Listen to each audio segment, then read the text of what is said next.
আশা করছি আজকের এপিসোড আপনাদের অনেক ভালো লাগবে। বেশি কথা না বলে সবার আগে চলে যাব আজকের প্রথম ঘটনায়।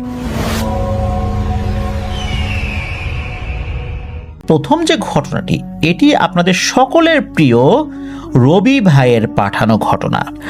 ঘটনাটি সিরাজগঞ্জের তারাস নামক যে পৌরসভাটা রয়েছে, এই পৌরসভার উত্তরপাড়া এলাকায় ঘটেছিল। ঘটনাটি যার সঙ্গে ঘটেছিল তিনি মূলত এই যে রবি ভাই, তার আপন ফুফাতো ভাইয়ের বন্ধুর মামা, মানে ওনার ফুফাতো ভাইয়ের যিনি বন্ধু তার মামার সাথে ঘটনাটি ঘটেছিল। মামার নাম হচ্ছে রিয়াজউদ্দিন মোল্লা। তো এই রিয়াজউদ্দিন মোল্লা উনি ছোটবেলা থেকেই খুব ডানপিটে স্বভাবের ছিলেন। একমাত্র ছেলে, অন্য বোনেরা ছিল, তবে একমাত্র ছেলে ছিল পরিবারের। সকলেরই আদরের ছিলেন উনি। এই কারণে শাসনটা একটু কমই পেয়েছেন। কেউ ওনাকে কিছু বলতো না, ওনার বোনেরাও বলতো না, বোনেরাও খুব আদর করতো। যার কারণে ওনার মধ্যে রাগ, অভিমান, ডানপিটে স্বভাব সব কিছু একটু বেশিই ছিল। কারো কথাও শুনতে চাইতেন না, আর শাসন একটু করলেই মুখ ফুলিয়ে বসে থাকতেন। আবার তাকে আদর করে সেই রাগ ভাঙাতে হতো। তো এইভাবেই বড় হচ্ছিলেন। এদিকে 2000 সালের দিকে উনি তো কৈশোরে পদার্পণ করেছেন। এদিকে আগের মতো যে দুষ্টামি স্বভাবে এখনও যদি সেটা থাকে তাহলে তো হয় না। বড় হওয়ার সাথে সাথে আস্তে আস্তে তো বুদ্ধির ভারত তো আনতে হয়, এমনিতেও চলে আসে, কিন্তু ওনার মধ্যে সেটা দেখা যাচ্ছিল না। উনি ওই ছোটোবেলার মতোই দুষ্টু ছিলেন আর কি। তার নামে নালিশ টালিশ আসে মা বাবার কাছে। এখন ছেলেটা বড় হয়ে গেছে, এখন এই ধরনের নালিশ আসলে সেটা তো মা বাবা এটা তো মানতে পারেন না। সেই ছোটোবেলার মতো নালিশ যদি এই বয়সেও আসে, এটা তো মা বাবার জন্য লজ্জার কারণ হয়। তো একদিন কি হয়, এই মা বাবা ওনাকে খুব বকাঝকা করছেন। উনি মন টন খারাপ করে রাতের বেলা ঘর থেকে বেরিয়ে গেছেন। ঘর থেকে বেরিয়ে ওনার বাড়ির পাশে একটা বিল আছে। বিল বলতে ওরকম বড় কোনো জায়গা না, একটা ডোবার মতো থাকে আর কি। সারা বছরই ওই জায়গাতে বেশ পানি টানি থাকে। ওরকম একটা জায়গায় গিয়ে বসে আছেন একা একা। ওখানে যে লোকজন যায় না, হাঁটাচলা করে না, বিষয়টা কিন্তু এরকম না। পাশ দিয়ে রাস্তাও আছে। উনি রাস্তার থেকে একটু নেমে উনি বসে আছেন, অনেকক্ষণ বসে আছেন। তো এর মধ্যে কি হয়েছে, ওনার জল বিয়োগ করার প্রয়োজনীয়তা দেখা দিয়েছে। উনি আর ডানে বায়ে কোথায় যাবেন, এমনিতেও মন মেজাজ খারাপ। উনি কি করেছেন, দাঁড়িয়ে ওই যে সামনে যে পানি ছিল, ওই খালের পানি, ওখানে উনি জল বিয়োগ করেছেন। জল বিয়োগ করার পর উনি দাঁড়িয়েই আছেন, মানে তখনও বসেন নাই। হঠাৎ করে উনি দেখেন যে ওই খালের ওই পাশ থেকে ঝপাস ঝপাস শব্দ আসছে। মনে হচ্ছে পানির মধ্যে কেউ যদি হেঁটে হেঁটে আসে যেরকম শব্দ হয় ওই রকম, বা কেউ সাঁতার কাটলে যেরকম শব্দ হয় ওই রকম। তখন একদম পূর্ণিমা না থাকলেও মোটামুটি চাঁদনি রাত ছিল। উনি স্পষ্টই দেখতে পাচ্ছিলেন যে কি আসছে। প্রথম দিকে তো বুঝতে পারেন এই শব্দটা কিসের, কিন্তু যখন বুঝতে পেরেছেন শব্দটা কিসের, তখন উনি প্রচণ্ড ভয় পান। উনি দেখতে পান একটা বেশ বড় অবয়ব। অবয়বটার পা গরুর মতো, লেজ আছে কিনা এটা বুঝতে পারেন নাই। হাত দুটো বেশ লম্বা, হাত দুটো মানুষের মতো। বডিটা সুঠাম দেহি, যারা ব্যায়াম করে বা জিম করে যেরকম ফিগার হয়, 6 প্যাক বডি ওই রকম, তবে কুচকুচে কালো। চেহারাটা গরুর মতো, তবে শিং নাই, কান আছে গরু যেভাবে কান থাকে ওই রকম। আর চোখ দুটো লাল টকটকে। খুব রাগান্বিতভাবে হেঁটে হেঁটে ওই পানির ভেতর দিয়ে এই রিয়াজউদ্দিন মামার দিকে এগিয়ে আসছে। উনি তো এটা দেখে প্রচণ্ড ভয় পেয়েছেন। উনি দিয়েছেন সোজা বাড়ির দিকে এক দৌড়। বাড়িতে গিয়েই উনি ওনার মা বাবাকে ডাক দিয়েছেন। উনি তো বাসা থেকে চলে গেছিলেন রাগ করে। মা বাবাও খুব ক্ষিপ্ত ছিল, চিন্তা করছে একটু পরে চলে আসবে। আর একটু দেরি হলে তো ওনারাই খুঁজতে বের হইতেন, কিন্তু তার প্রয়োজন হয়নি। উনি চলে আসেন, এসে ওনার মা বাবাকে এই বিষয়টা বলেন। ওনার মা বাবা এটা আর বিশ্বাস করেন না। ওনারা বলেন যে এখন একটা নতুন গল্প ভাবতেছো তাই না, যাতে কিছু না বলি, যাও ঘরে যাও, শুয়ে পড়ো। আসলে উনি তো প্রচণ্ড ভয় পেয়েছেন। উনি ওই অবস্থায় আসলে বুঝাইতে পারেন নাই ওনার মা বাবাকে। ওই রাতটা কেটে যায়, আর কোনো সমস্যা হয় না। পরের রাতে উনি একটা স্বপ্ন দেখেন। স্বপ্নে দেখেন ওই যে গরুর মতো ভয়ঙ্কর অবয়বটা, ওই অবয়বটা এই রিয়াজউদ্দিন মামাকে বলছে, তুই যা করছিস খুব খারাপ কাজ করছিস, এর ফল তোকে পেতে হবে। জাস্ট এতটুকুই বলেন। তো স্বপ্নের ব্যাপারটা উনি পরদিন সকালবেলা মা বাবাকে বলেছেন, এবারও মা বাবা পাত্তা দেয় নাই। পরের দিন রাতের বেলা রিয়াজউদ্দিন মামা ওনার রুমে ঘুমিয়ে আছেন, হঠাৎ করে উনি শুনতে পান যে, মানে ওই শব্দে ওনার ঘুম ভেঙে গেছে, উনি শুনতে পান ওনার বাড়ির উঠোনে ফসফস শব্দ করছে, যেভাবে ষাঁড় গরু রেগে গেলে যেরকম ফসফস শব্দ করে, ওই রকম ফসফস শব্দ করছে কেউ। উনি চিন্তা করেন কি ব্যাপার, কি এটা। উনি একটু দেখার চেষ্টা করলেন এটা কি। উনি জানালা খুলে একটু দেখার চেষ্টা করেছিলেন, ওনার কাছে মনে হলো সেই অবয়বটা ওই উঠানে পায়চারি করছে। এটা দেখে উনি জানালা লাগিয়ে দেন, দোয়া দুরুদ পরে শুয়ে মানে আবারও শুয়ে পড়েন, কাউকে ডাকাডাকি করেন নাই। পরের দিন পরিবারের সদস্যদেরকে এই বিষয়টা বললেও তারা বলেন যে, তুমি এইবার মনে হয় এই বয়সেই নেশাপানি করা শুরু করে দিছো, আদর আহ্লাদে একদম উচ্ছন্নে গেছো, এই টাইপের গাঁজাখুরি কথা আর যেন কখনো না শুনি। কারণ পরিবারের সদস্যদের কথা হচ্ছে যে, এই ধরনের ঘটনা যদি ঘটেই থাকে রাতের বেলা উঠানে, তাদের কেন ঘুম ভাঙলো না। যাই হোক, এর পরের রাত্রে ঘটে আর একটা ভয়ঙ্কর ঘটনা। সেটা হচ্ছে, ওনাদের বাসার কাছাকাছি একটা জায়গায় বেশ লম্বা লম্বা গাছের একটা বাগান ছিল, ওই ইউক্যালিপটাস গাছের একটা বাগান ছিল। রিয়াজউদ্দিন মামা সন্ধ্যার পর, সন্ধ্যাও ঠিক না, হয়তো বা এশার আজান হয়ে গেছে বা হবে এরকম একটা সময়, ওই বাগানের ভেতর দিয়ে একা একা আসছিলেন। তখনও চাঁদনি রাত ছিল, আর ইউক্যালিপটাস গাছের তো ওই রকম ডালপালা হয় না, চাঁদের আলোটা মোটামুটি ভালোই নিচে পড়ে। হঠাৎ করে উনি দেখেন ওনার সামনে কি যেন হাঁটে। প্রথমে মনে করেছেন কোনো মানুষ হবে, কিন্তু না, এটা মানুষ না, এটা হচ্ছে সেই অবয়বটা, যেই অবয়বটাকে উনি প্রথমবার দেখেছিলেন ওই বিলের ওখানে, এরপরে স্বপ্নে, তারপর বাড়ির উঠোনে। এটা সেইটা। এটা কি করে, একটা ইউক্যালিপটাস গাছের সামনে গিয়ে আড়ালে লুকিয়ে যায়। উনি সামনে একটু আগান, এরপরে কি করে, ওই অবয়বটা হঠাৎ করে বাঁ দিকে চলে আসে সাঁ করে, আবার একটু সামনে আগায়, সামনে এগিয়ে আবার একটা গাছের আড়ালে লুকিয়ে পড়ে, এরকম হচ্ছে। উনি তো এটা দেখে মারাত্মক ভয় পান, দোয়া দুরুদ পড়তে থাকেন যে এমন একটা জায়গায় উনি এখন কি করবেন বুঝতে পারছেন না। আল্লাহর নাম নিয়ে উনি এগিয়ে যাচ্ছেন, কারণ পেছন দিকেও যাওয়ার সুযোগ নাই, গেলে তাকে সামনের দিকেই যেতে হবে, কারণ অনেকটা পথ তো উনি পার করে চলে আসছেন। উনি হঠাৎ করে দেখেন যে না, সামনে আর কিছু নাই, কিন্তু পেছন থেকে কেমন যেন একটা ফোঁস আওয়াজ আসছে। উনি এবার থেমে যান। উনি ফিল করেন ওনার পেছন থেকেই সেই ফোঁস আওয়াজটা আসছে, যেরকম ষাঁড় গরু রেগে গেলে করে থাকে।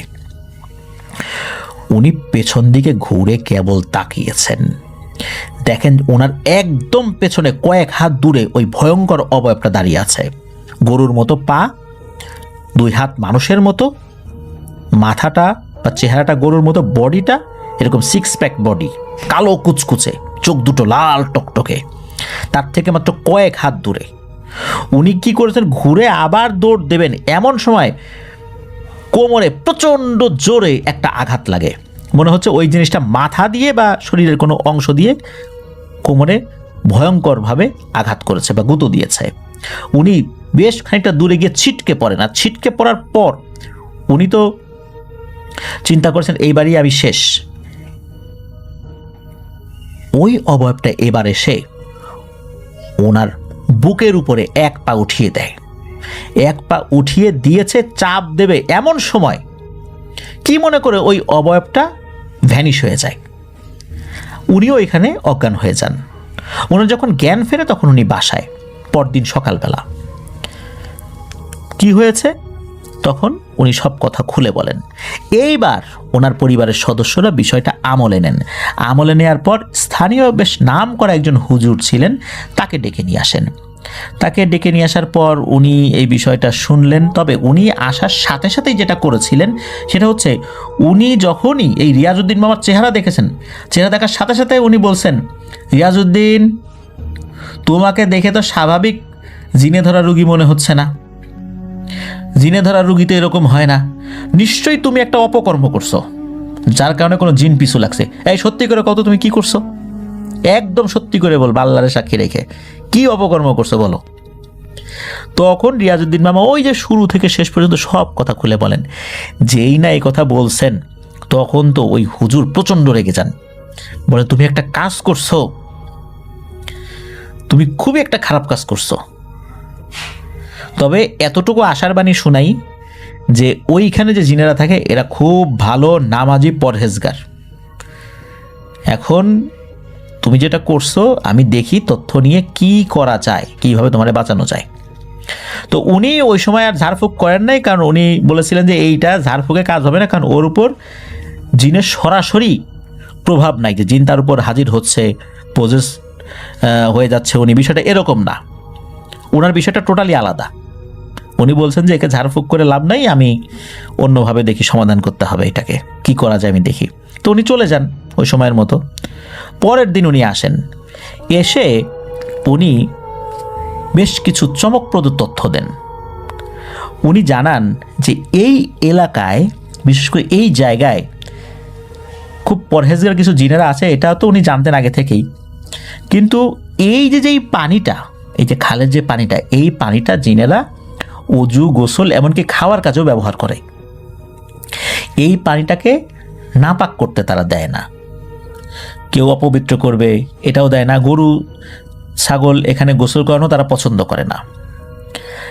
মূলত জিনেদের একজন প্রতিনিধি আসছিলেন, সর্দার পাঠিয়েছিলেন, সর্দারকে আহ্বান করেছিলেন, সর্দার একজন প্রতিনিধি পাঠায় কথা বলার জন্য।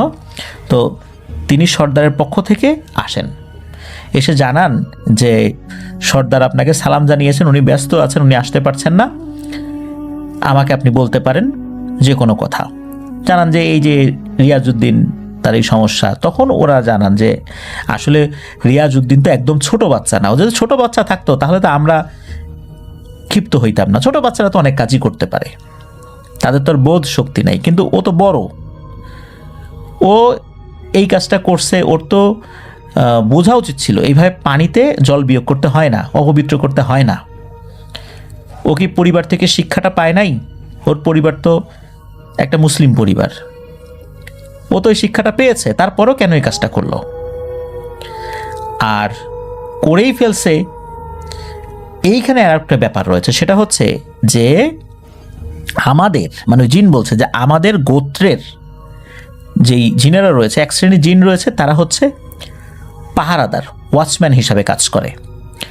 আর এই ওয়াচম্যান হিসাবে যেই জিনেদেরকে দায়িত্ব দেওয়া হয়, তারা খুব শক্তিশালী এবং কঠিন হৃদয়ের হয়ে থাকে। তারাও সবাই ভালো, তারাও সবাই নামাজ কালামি, কিন্তু এরা একটু কঠিন হৃদয়ের হয়ে থাকে। তা না হলে এই ধরনের জায়গাগুলো পাহারা দিতে গেলে সমস্যা হয়। নরম হৃদয়ের জিনেদেরকে দিয়ে এই জায়গাগুলো পাহারা দেওয়া যায় না, তাতে অন্যরা এসে চড়াও হতে পারে। এই জন্য এই ধরনের জিনদেরকেই এই পাহারার দায়িত্ব দেওয়া হয়।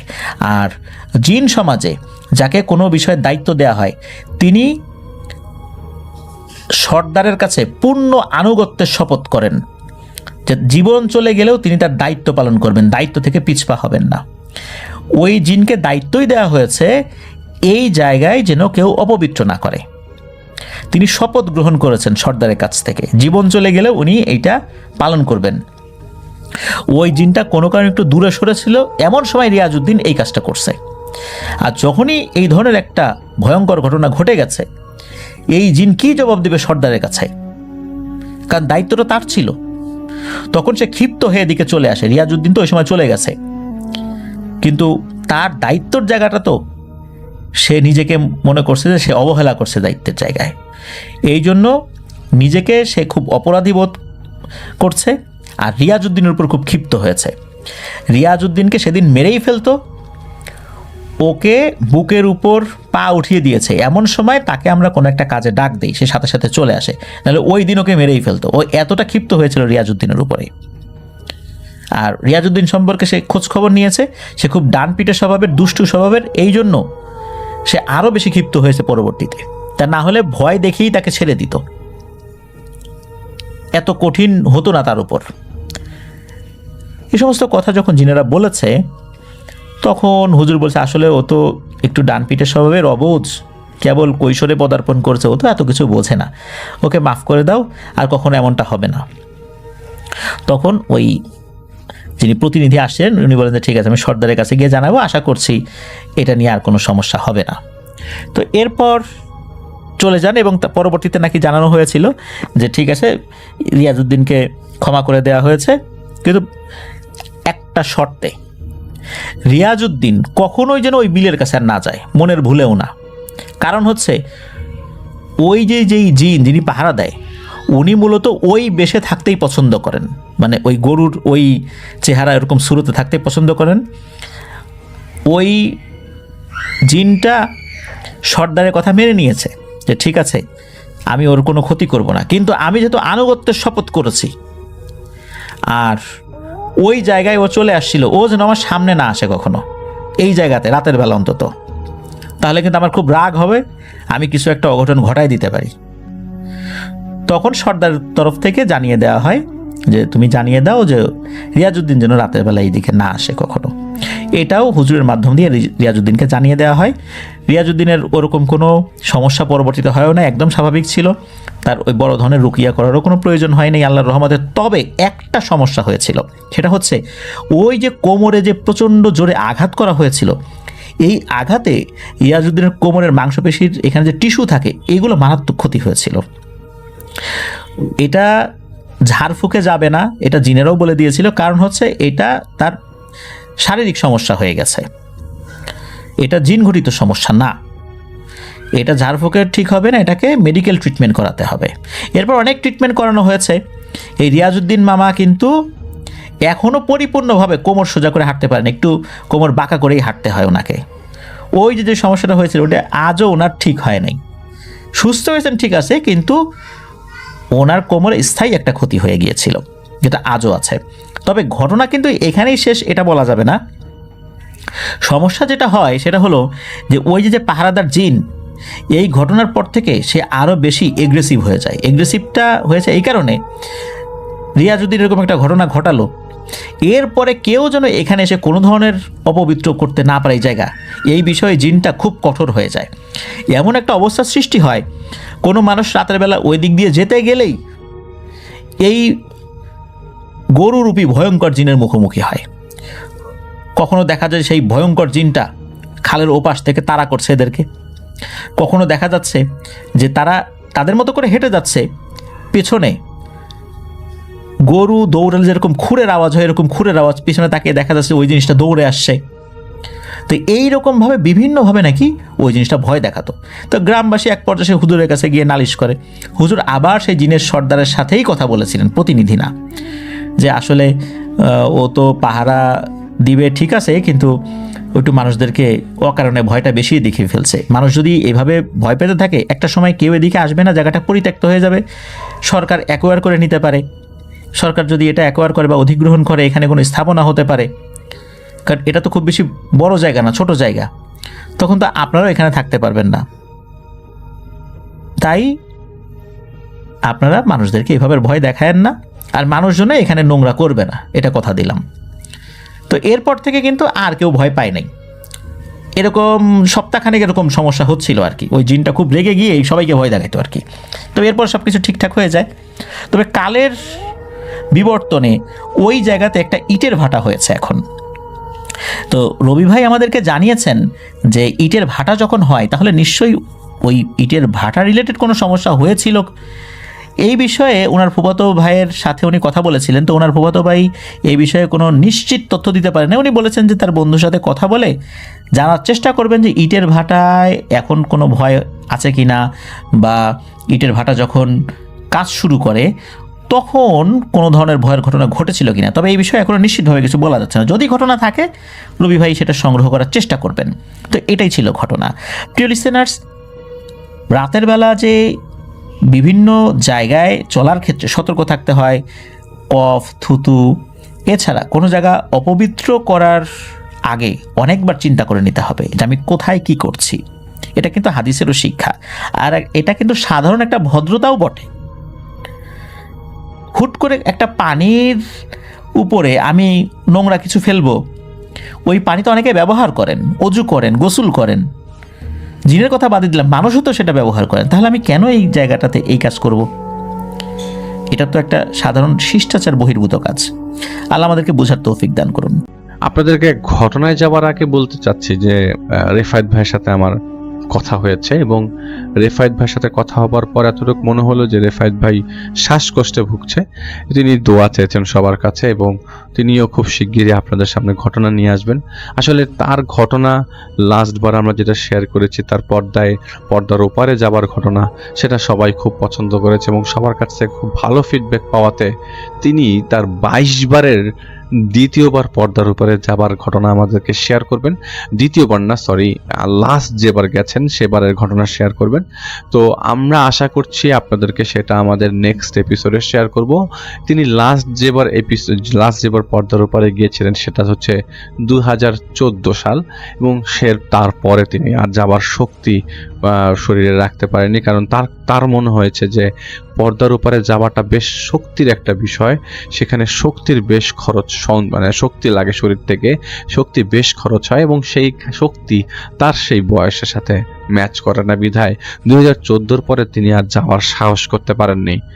এবং তার ওস্তাদরা তাকে অনেকবার নিতে চেয়েছিল, তার এক ওস্তাদ যখন মারা যায় তার জানাজায় যাওয়ার জন্য বলা হয়েছিল, কিন্তু তিনি যেতে পারেননি।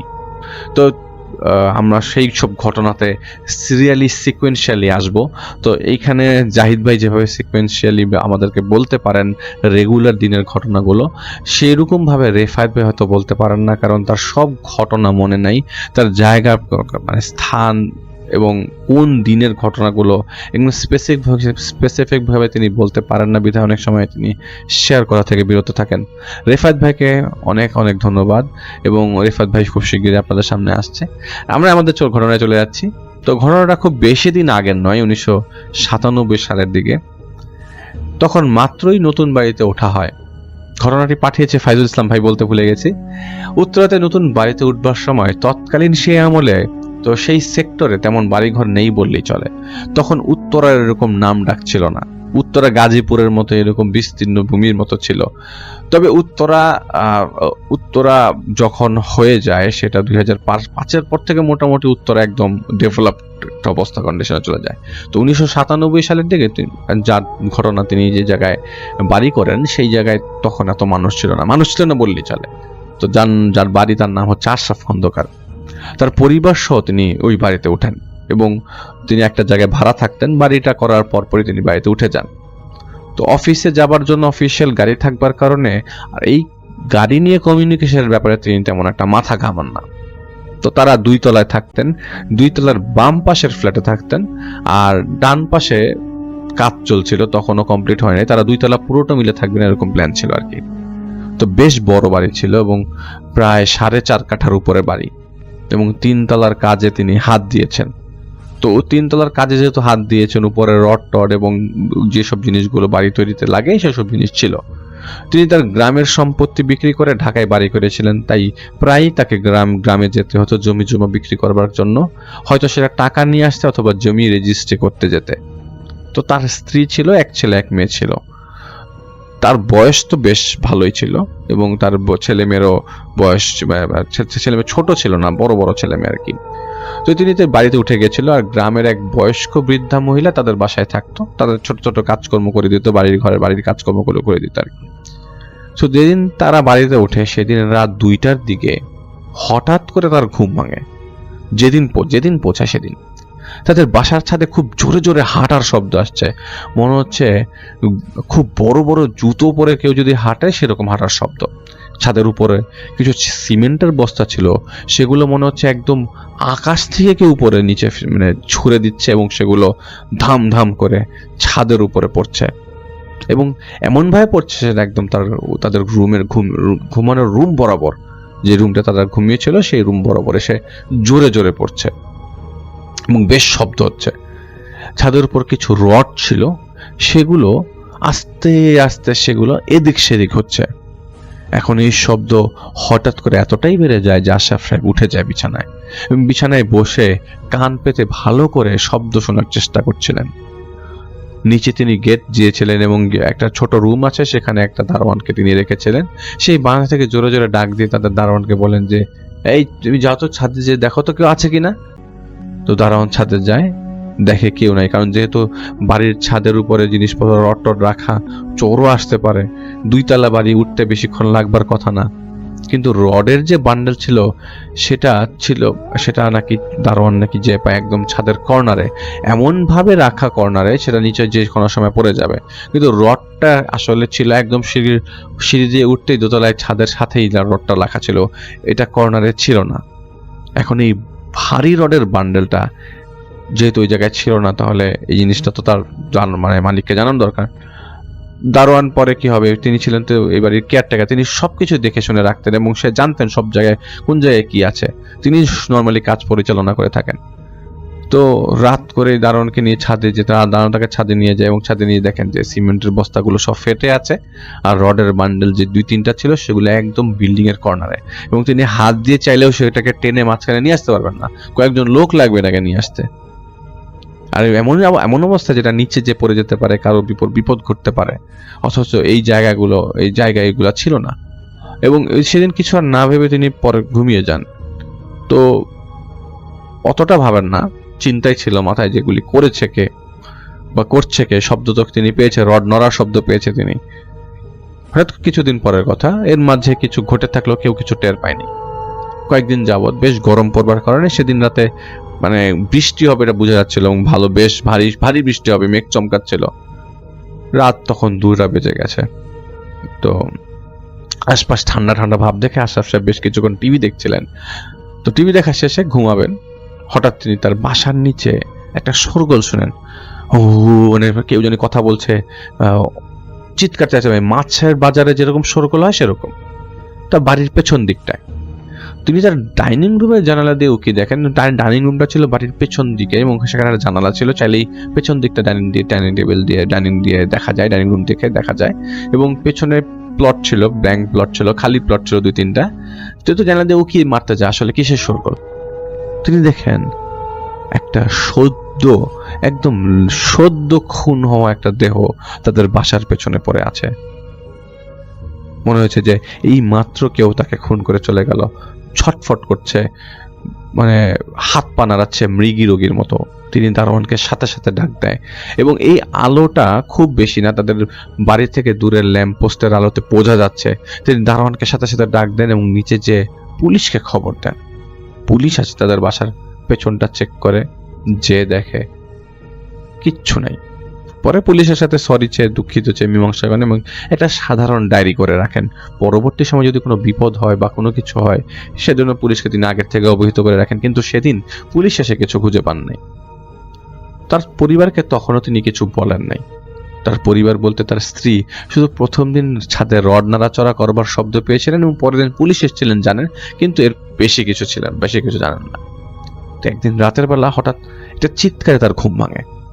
তো চিৎকার কোথা থেকে আসছে শোনার চেষ্টা করছিলেন তিনি, এবং চেষ্টা করতে করতে রুমের দরজা খোলেন।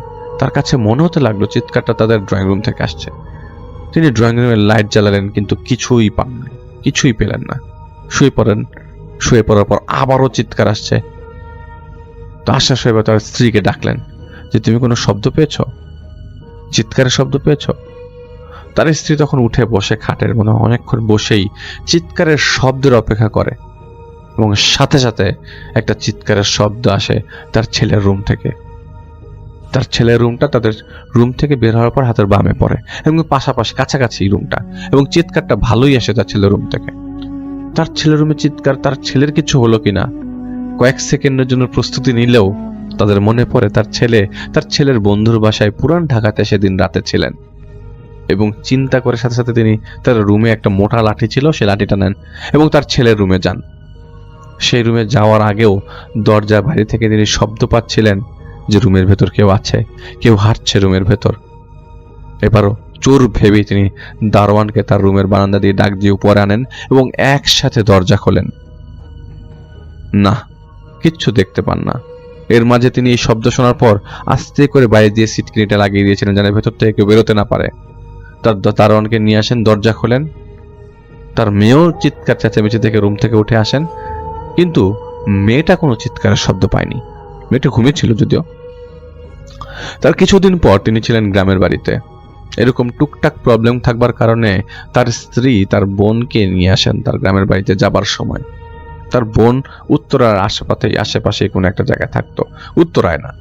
তো তিনি 3-4 দিনের জন্য গ্রামের বাড়িতে যান, এবং যেদিন যান তার পরের দিনের কথা, তার স্ত্রী এবং সবাই ড্রয়িং রুমে একসাথে বসে বসে আড্ডা দিচ্ছিলেন।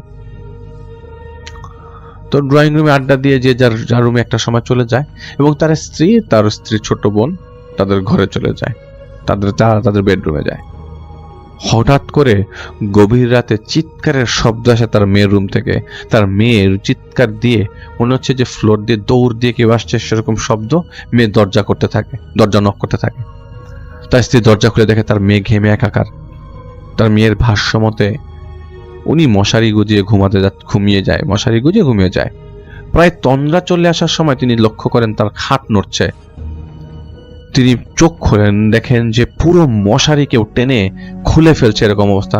মশারিটা টেনে এদিক সেদিক করছে, কিন্তু মেয়ে দেখেন মশারি এদিক সেদিক হচ্ছে, কাউকে রুমে দেখা যাচ্ছে না রুমে।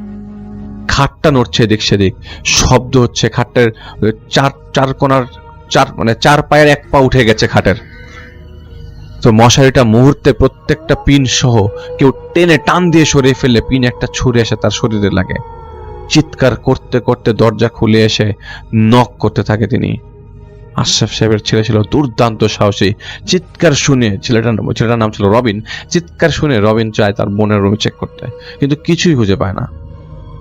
আপনি চিন্তা করুন, ঘুমাতে গেলেন, মাত্রই ঘুমালেন, আর এই সময় কেউ আপনার মশারি এদিক সেদিক করে টান দিচ্ছে। আপনি জাগলেন, কিছুই করতে পারছেন না, কাউকেই দেখতে পারছেন না, আপনার কেমন লাগবে? খাটটা দিক সেদিক করে নড়ছে, খাসের এক পাশের এক পা উপরে উঠে আছে। মেয়ের এরকম ভয় পাওয়ার কারণে আশরাফ সাহেবের সাথে সাথে ফোন দিয়ে খবর পৌঁছানো হয়, এবং পরের দিনই তিনি তার বাড়ি থেকে ঢাকায় চলে আসেন। এরকম আগে কখনো তারা এরকম কিছু ফিল করেননি। আগের বাসায় ছিলেন এতদিন যাবৎ, কখনো কিছু তাদের সাথে হয়নি, এবং এরকমটাই তাদের জীবনে প্রথম। তিনি একজন হুজুর নিয়ে আসেন তাদের বাড়িতে দেখানোর জন্য, যে হুজুর আসলে বলে দিতে পারবেন প্রবলেমটা কি এবং কি করতে হবে। হুজুর আসেন মাগরিবের নামাজের পর, এসে বলেন, এই বাড়িতে আপনারা সাবধানে থাকবেন। তো আমি জানাবো আপনাদেরকে কি সমস্যা, তবে এই বাড়িতে কিছু জিন আটকে আছে। এখন কেউ কি আটকে রেখেছে নাকি চালান দিয়েছে এটা আমি জেনে জানাবো, তবে এতটুকু শিওর থাকেন যে একটা জিন না, কয়েকটা জিন। তারা হয়তো বা বিভিন্ন সময় আপনাদের ডিস্টার্ব করতে পারে। তাই নামাজ পড়ে প্রতিদিন মাগরিবের ওয়াক্তে বাড়ির প্রতিটি কর্নারে কিছু সূরা সহিত হাততালি দেবেন, এবং এই জিনিসটাকে ডিল করতে বলে দেওয়া হয় যতদিন পর্যন্ত পরবর্তী সময় তিনি জেনে নিয়ে আসবেন কি কি করতে হবে। চলছিল এরকমই। আরেকটা জমজম কূপের পানি সবাইকে দেন এবং সেটা পান করতে বলেন পশ্চিম দিকে তাকিয়ে, এবং একটা বোতলের পানি সন্ধ্যার পর মাগরিবে আজানের সময় ছিটি দিতে বলা হয়। তুমি যা চলছিল, এবং প্রায় 7 দিন কোনো সমস্যা হয়নি। সবাই অপেক্ষমান যে এই বুঝি কোনো শব্দ আসলো, কিন্তু তাদের পরিবার এমন 7 দিনের মধ্যে কোনো প্রত্যক্ষ করেন নাই, কোনো ঝামেলা হয়নি। 7 দিন পর কোনো একদিন রাতের বেলা রাত 10টা বাজে, সবাই রাতের খাবার শেষ করেছে, এবং রাতের খাবার শেষ করার পর যেসব জিনিসপত্র উঠিয়ে নিতে হবে বা টেবিলটা পরিষ্কার করতে হবে, তো ওই সময় আশরাফ সাহেবের স্ত্রী ডাইনিং টেবিল গুছাচ্ছিলেন। আশরাফ সাহেব তখনও সেদিন কাজ হতে ফেরত আসেননি। সেদিন আসবেন রাত 11টা বাজবে আগেই বলে গেছিলেন, আর বাজার করে ফিরবেন। তাই সবাই রাত 10টার মধ্যে খেয়ে সব গুছাচ্ছিলেন। এমন সময় তাদের ডাইনিং টেবিলের জানালা দিয়ে তিনি আবারও একটু শোরগোল শোনেন। এবার তার ওয়াইফ শোনেন। তাদের বাড়ির পেছনের দেয়ালটা বলেছিলাম যে কয়েকটা প্লট করা আর কি, কিনে রেখেছে কেউ জায়গাটা। সেই জায়গা দিয়ে একদল লোক লাশ কাঁধে নিয়ে যাচ্ছে, এবং দেয়াল ভেদ করে করে একের পর এক 6-7টা লাশ নিয়ে গেল একদল মানুষের ন্যায়, এবং দেয়াল ভেদ করে যাচ্ছে সামনের দিকে। উকি মেরে ঘাড় ঘুরিয়ে দেখার চেষ্টা করছে কই গেল, জানালা দিয়ে আর পরিষ্কার দেখা গেল না। ভয়ে তিনি তার ছেলেকে ডাক দেন, কিন্তু তার ছেলে এসে কিছুই দেখে না। ছেলেটা ছাদে যায়, কি পরিমাণ সাহস দেখুন, ছেলেটা ছাদে যায় এবং দেখে চেষ্টা করে কিছু আছে কিনা। না, কিছুই নাই। আশরাফ সাহেব আসলে তাকে জানানো হয় এবং তিনি বলেন যে আবার মনে হয় ওরা আমাদের ডিস্টার্ব করার চেষ্টা করছে, এবার হুজুরের সাথে দেখা করব। যে পরের দিনই তিনি হুজুরের কাছে যে জানতে পারেন হুজুর আছেন বাংলাদেশের বাইরে কলকাতায়। এখন কি করবেন? এরকম চলতে থাকলে তো খারাপ, এবং আরো কেউ প্রত্যক্ষ করছে কিনা, এবং বাড়ির এমন নয় যে একজন প্রত্যক্ষ করছে, তা তো নয়, বাড়িতে 2-3 জন সদস্য যারা এগুলি প্রত্যক্ষ করেছে, এগুলি খারাপ, বেশ খারাপ। আর মাঝে 15 দিন পর একদিন বিকালে হুজুর হাজির। এর মাঝে কিন্তু তারা বেশ প্রায় সময় শব্দ পেয়েছিলেন, বাসার মধ্যে, রান্নাঘরের মধ্যে, ছাদের মধ্যে শব্দ পেয়েছিলেন বারবার, কিন্তু তারা তেমন একটা যে দেখার মতো সাহস করতে পারেননি। তো 15 দিন পর হুজুর হাজির, শুক্রবার ছিল এবং সবাই বাসায় ছিল। হুজুর আসেন এবং ড্রয়িং রুমে বসে বসে বলতে থাকেন, আপনাদের বাড়িতে ঢোকার সময় আমি যখন আপনাদের বাড়িতে গেট খুলে দিল দারোয়ান, ঢোকার সময় আমি দেখি আপনাদের ফ্ল্যাটের বাইরে সিঁড়ির কামরায় একটা মরা মানুষ শুয়ে আছে। আমি পেছনে যে দোয়া কালাম পড়া শুরু করে দিই, আমি দোয়া পড়তেই উপরে উঠে দেখি সেটা গায়েব হয়ে গেছে। তাই বলছি, এই বাড়িটা ছেড়ে কিছুদিন অন্য বাসায় যে থাকেন, কিছু কাজ শেষ হলে তারপর নয় আসলেন, আমি কাজ করব, সমস্যা নাই। তো আশরাফ সাহেব বলেন, একটা বাড়ি বানালাম, সেটাতে আসলাম, আরেকটা বাড়ি ছেড়ে আসলাম, সেই পুরাতন সব ফার্নিচার বিক্রি করে নতুন ফার্নিচার করে এই বাসায় আসলাম, এবং এই বাড়িটার থেকে আবারও এইসব ফার্নিচার সরিয়ে নেব, আবারও এখানে কাজ শেষ হলে ফেরত আসবো। এটা তো ঝামেলা, বরং দেখেন কিভাবে এটাকে সলভ করা যায়। এবং বলতে থাকে হুজুরকে। তো হুজুর বলল, শুনুন, আমি জানি জিনিসটা শুনতে খারাপ লাগবে, তাও বলছি, নিকট আত্মীয়ই চায় না আপনি এই বাড়িতে থাকেন, এই নতুন বাড়িতে আসেন এবং থাকেন, এবং কতটা নিকট সেটা আপনি বুঝে নেবেন, আমি নাম প্রকাশ করার মতো পারমিশন নাই আমার। তিনি ওই দিন কি করলেন, ফ্ল্যাটটা বন্ধ করে দিলেন এবং বললেন, ভয় পাবেন না, আপনাদের ভয় দিতে পারে এবং আমি আসার আগেই পেতে পারেন, এবং আচ্ছা আমি কিছু জিনিস পুঁতে যাচ্ছি আপনাদের বাসার সামনে, এবং আপনারা খেয়াল রাখবেন নিজেদের। তিনি চলে যান। সেই দিন রাতের বেলা মরা কান্না কাকে বলে, কাক ডাকার শব্দ, মরা কান্নার শব্দ, মনে হচ্ছিল কেউ মারা গেছে এবং আশপাশের মানুষজন মিলে কান্না করছে। কুকুরকে পেটালে যেরকম শব্দ হয়, ঘন্টায় ঘন্টায় না শব্দ চেঞ্জ হচ্ছে, এরকম শব্দ বাড়ির ছাদ থেকে আসছে, বাড়ির পেছন থেকে আসতে শুরু করেছে। মহিলা কান্না করছে সিঁড়ির কামরায়, ছাদের কোনো এক কোণে মহিলা কান্না করছে, সিঁড়ির কামরা থেকে কান্না করতে করতে ছাদে চলে যাচ্ছে, ছাদ থেকে কান্না করতে করতে নিচে নেমে আসছে। হায় রে কান্না, মনে হচ্ছে কেউ ধরে পেটাচ্ছে, ধুম করে শব্দ হচ্ছে, নিচ থেকে উপরে পেটাতে পেটাতে উপরে নিয়ে যাচ্ছে, উপর থেকে পেটে পেটে নিচে নিয়ে আসছে, এরকম শব্দ। শিয়াল ডাকার শব্দ, শিয়াল ডাকছে, এরপরে গন্ধ ভেসে আসছে, সিঁড়ির কামরা কেউ দৌড়াচ্ছে, বাঁশির শব্দে একবার দুইবার গিয়ে ছাদে গিয়েছে দারোয়ান। বাঁশির শব্দ কেন বললাম, দারোয়ানকে আশরাফ সাহেব বলেছিল যে সিঁড়ি দিয়ে যখন তুমি উঠবা, তোমার হাতে যে বাঁশি আছে সেটা বাঁশি বাজে উঠবে, তাহলে আমি বুঝবো যে তুমি উপরে উঠছো। কয়েকবার কিন্তু দারোয়ান উপরে উঠেছে, দারোয়ানও কিছু শব্দ পেয়েছে, কিন্তু দারোয়ান পরিষ্কার অনেক কিছুই পায়নি, পরিষ্কার শব্দ যেগুলি বাসার মানুষজন পেয়েছে। সিঁড়ির কামরার উপর থেকে কেউ সিঁড়ি দিয়ে লাফ দিয়ে নিচে নামছে, এরকম বোঝা যাচ্ছে যে এটা দারোয়ান না, আর দারোয়ান এত বড় লাফ দিতে পারবে না। এইসব শব্দে সারা রাত সবাই সজাগ, সবাই এরকম শব্দ পাচ্ছে, মনে হচ্ছে কেউ কারো পেছনে দৌড়াচ্ছে। ফজরের আজান পড়লো, ফজরের আজান পড়বার সাথে সাথেই সব শব্দ ফিনিশ, আর কোনো শব্দ নাই। তো ফজরের পর সবাই নিশ্চিন্তে ঘুমায় যায়, কারণ যেহেতু আর শব্দ আসছে না, ফজরের নামাজের পর দিন হয়ে যাচ্ছে, সবাই ঘুম। দুপুরে খাবার হুজুর তাদের সাথে বাসায় খায় এবং বলে, আপনারা নিশ্চিন্তে থাকেন, আশা করি আর সমস্যা হবে না। কালকে আপনাদের বলেছি না কিছু জিনিস পুঁতে যাচ্ছে আপনাদের বাড়িতে, আমি আসলে আপনাদের বাড়িতে কিছু পুঁতে যাইনি, আপনাদের পুঁতে যাওয়া জিনিস উপর থেকে ওখান থেকে নিয়ে চলে এসেছি এবং সেগুলো একটা ব্যবস্থা করে এসেছি। 12 জন জিনকে পাওয়া গেছে যারা আটকে ছিল আপনাদের বাড়িতে, এবং এদেরকে আটকে নির্যাতন করা হচ্ছে না, তাদেরকে চালান দেওয়া হয়েছিল বহুদূর থেকে। ওরা বড় সড়ো ক্ষতি করার প্ল্যান করে ফেলেছিল, এখান থেকে বাঁচতে হলে হয়তো তারা বেশ বড় ক্ষতি করে ফেলতো। যাই হোক, এই বস্তার ভেতর 12টা কবুতর আছে, এই 12টা কবুতর সবাই মরা। আপনি নিজ হাতে এই সূরাটা পড়বেন এবং এই কবুতরগুলো 12টা গর্তে পুঁতে দেবেন। কি করেছি, কিভাবে করেছি, এসব প্রশ্ন আপনারা কেউ করবেন না। গর্তে পুঁতে ফেলার পর সেই গর্তের দিকে তাকাবেন না এবং সূরা পড়ে 40 কদম দেওয়ার পর আলহামদুলিল্লাহ পরে বাড়ি চলে আসবেন। অবশ্যই সেটা আপনাকে একা করতে হবে, কাউকে সাথে নেবেন না।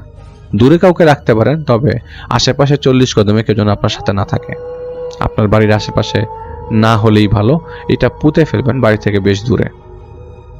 তিনি আশুলিয়াতে যে পোতেন, এটা তিনি আমাদেরকে বলেছেন, তিনি আমাদেরকে এটা আশুলিয়াতে যে পোতেন এবং আশুলিয়াতে যে 12টা কবুতর তিনি পুঁতে ফেলেন এবং যেরকম ভাবে বলা হয় সেরকম ভাবে পুঁতে ফেলা হয় এবং চলে আসা হয়। সেই যে প্রবলেম গেল, এরপর আর কখনো কোনোদিন কেউ প্রবলেম ফিল করেনি। সেই হুজুরকেও ইনফ্যাক্ট আর পাওয়া যায়নি যাতে কোনো প্রবলেম হলে তিনি আসবেন। এখন পর্যন্ত 5 তলা পর্যন্ত উঠানো হয় এবং আর কোনো সমস্যা হয় নাই। এত বড় বড় অ্যাপার্টমেন্টের ভিতরে এটা একটা ছোট্ট একটা 5 তলা বাড়ি। যদি কারো আশেপাশে থাকে সেই বাসায় আপনারা ভেবে নিতে পারেন এটা সেই বাসাটাই। তবে এরকম অনেক বাসা আছে এখন অ্যাপার্টমেন্ট হয়ে গেছে, কিন্তু সেই বাসাটা এখনো অ্যাপার্টমেন্ট হয়নি। তো এটা ছিল ঘটনা, এবং ফাইজুল ইসলাম ভাইয়ের এইসব অসাধারণ ঘটনাগুলোকে আমি সবসময় অ্যাডমায়ার করি এবং সবসময় ধন্যবাদ জানাই ফাইজুল ইসলাম ভাইকে। তিনি সুদূর ভারত থেকে আমাদেরকে এই ঘটনাগুলো কালেক্ট করে পাঠিয়ে যাচ্ছেন। এবং আপনাদেরকে বলেছিলাম যে 28 টুকরার একটা ঘটনা, একটা মার্ডার কেসের ঘটনা তিনি আমাদেরকে শেয়ার করবেন খুব শিগগিরই। তিনি এখনও সেই ঘটনাটা পুরোপুরি পাননি বিধায় আমাদেরকে শেয়ার করতে পারেননি। যখনই তিনি শেয়ার করবেন আমি তখনই আপনাদের সামনে তা নিয়ে আসবো। আশা করছি আপনাদের এই ঘটনাটাও ভালো লেগেছে। এবার আমরা চলে যাচ্ছি আরেকজন ভাইয়ের ঘটনায়। উনি আমাদের পাঠিয়েছেন বরিশাল থেকে। ওনার নাম হচ্ছে ফারুক। ফারুক ভাই যেভাবে পাঠিয়েছেন সেভাবেই বলছি। বাংলাদেশের বরিশাল জেলার বাবুগঞ্জ উপজেলা, এখানকার পৌরসভার এক পুরনো পাড়ায় শতবর্ষী একটি বাড়ি, যা স্থানীয়রা মজুমদার বাড়ি বলে চেনে। বিশাল বাগান বাড়ির মতো জায়গাটি একসময় জমিদার বাড়ির অংশ ছিল, কিন্তু কালের পরিক্রমায় জমিদাররা বিলীন হয়েছে, আর তাদের রেখে যাওয়া সম্পত্তির মালিক এখন রাশেদ মজুমদার এবং তার পরিবার। রাশেদ মজুমদারের স্ত্রী সাইমা মজুমদার একসময় খুব হাসি খুশি মানুষ ছিলেন, কিন্তু আজকাল তাকে সবসময় বিষণ্ণ মনে হয়। 3 বছর হলো তিনি একমাত্র মেয়েকে হারিয়েছেন। তার মেয়ের নাম ছিল নাদিয়া, বয়স মাত্র 5 বছর। একটা অদ্ভুত অজানা অসুখে ধীরে ধীরে শুকিয়ে গিয়েছিল সে। দেশের সব নাম করা ডাক্তার দেখানোর পরও কোনো সমাধান হয়নি। শেষ মুহূর্তে মেয়েটি শুধু ফ্যাল করে তাকিয়ে থাকতো, কথা বলতে পারতো না। তবে শুধু নাদিয়া নয়, এই বাড়ির প্রতিটি মানুষের জীবন যেন ধীরে ধীরে ধ্বংস হয়ে যাচ্ছিল। রাশেদ মজুমদারের পরিবার বেশ বড়।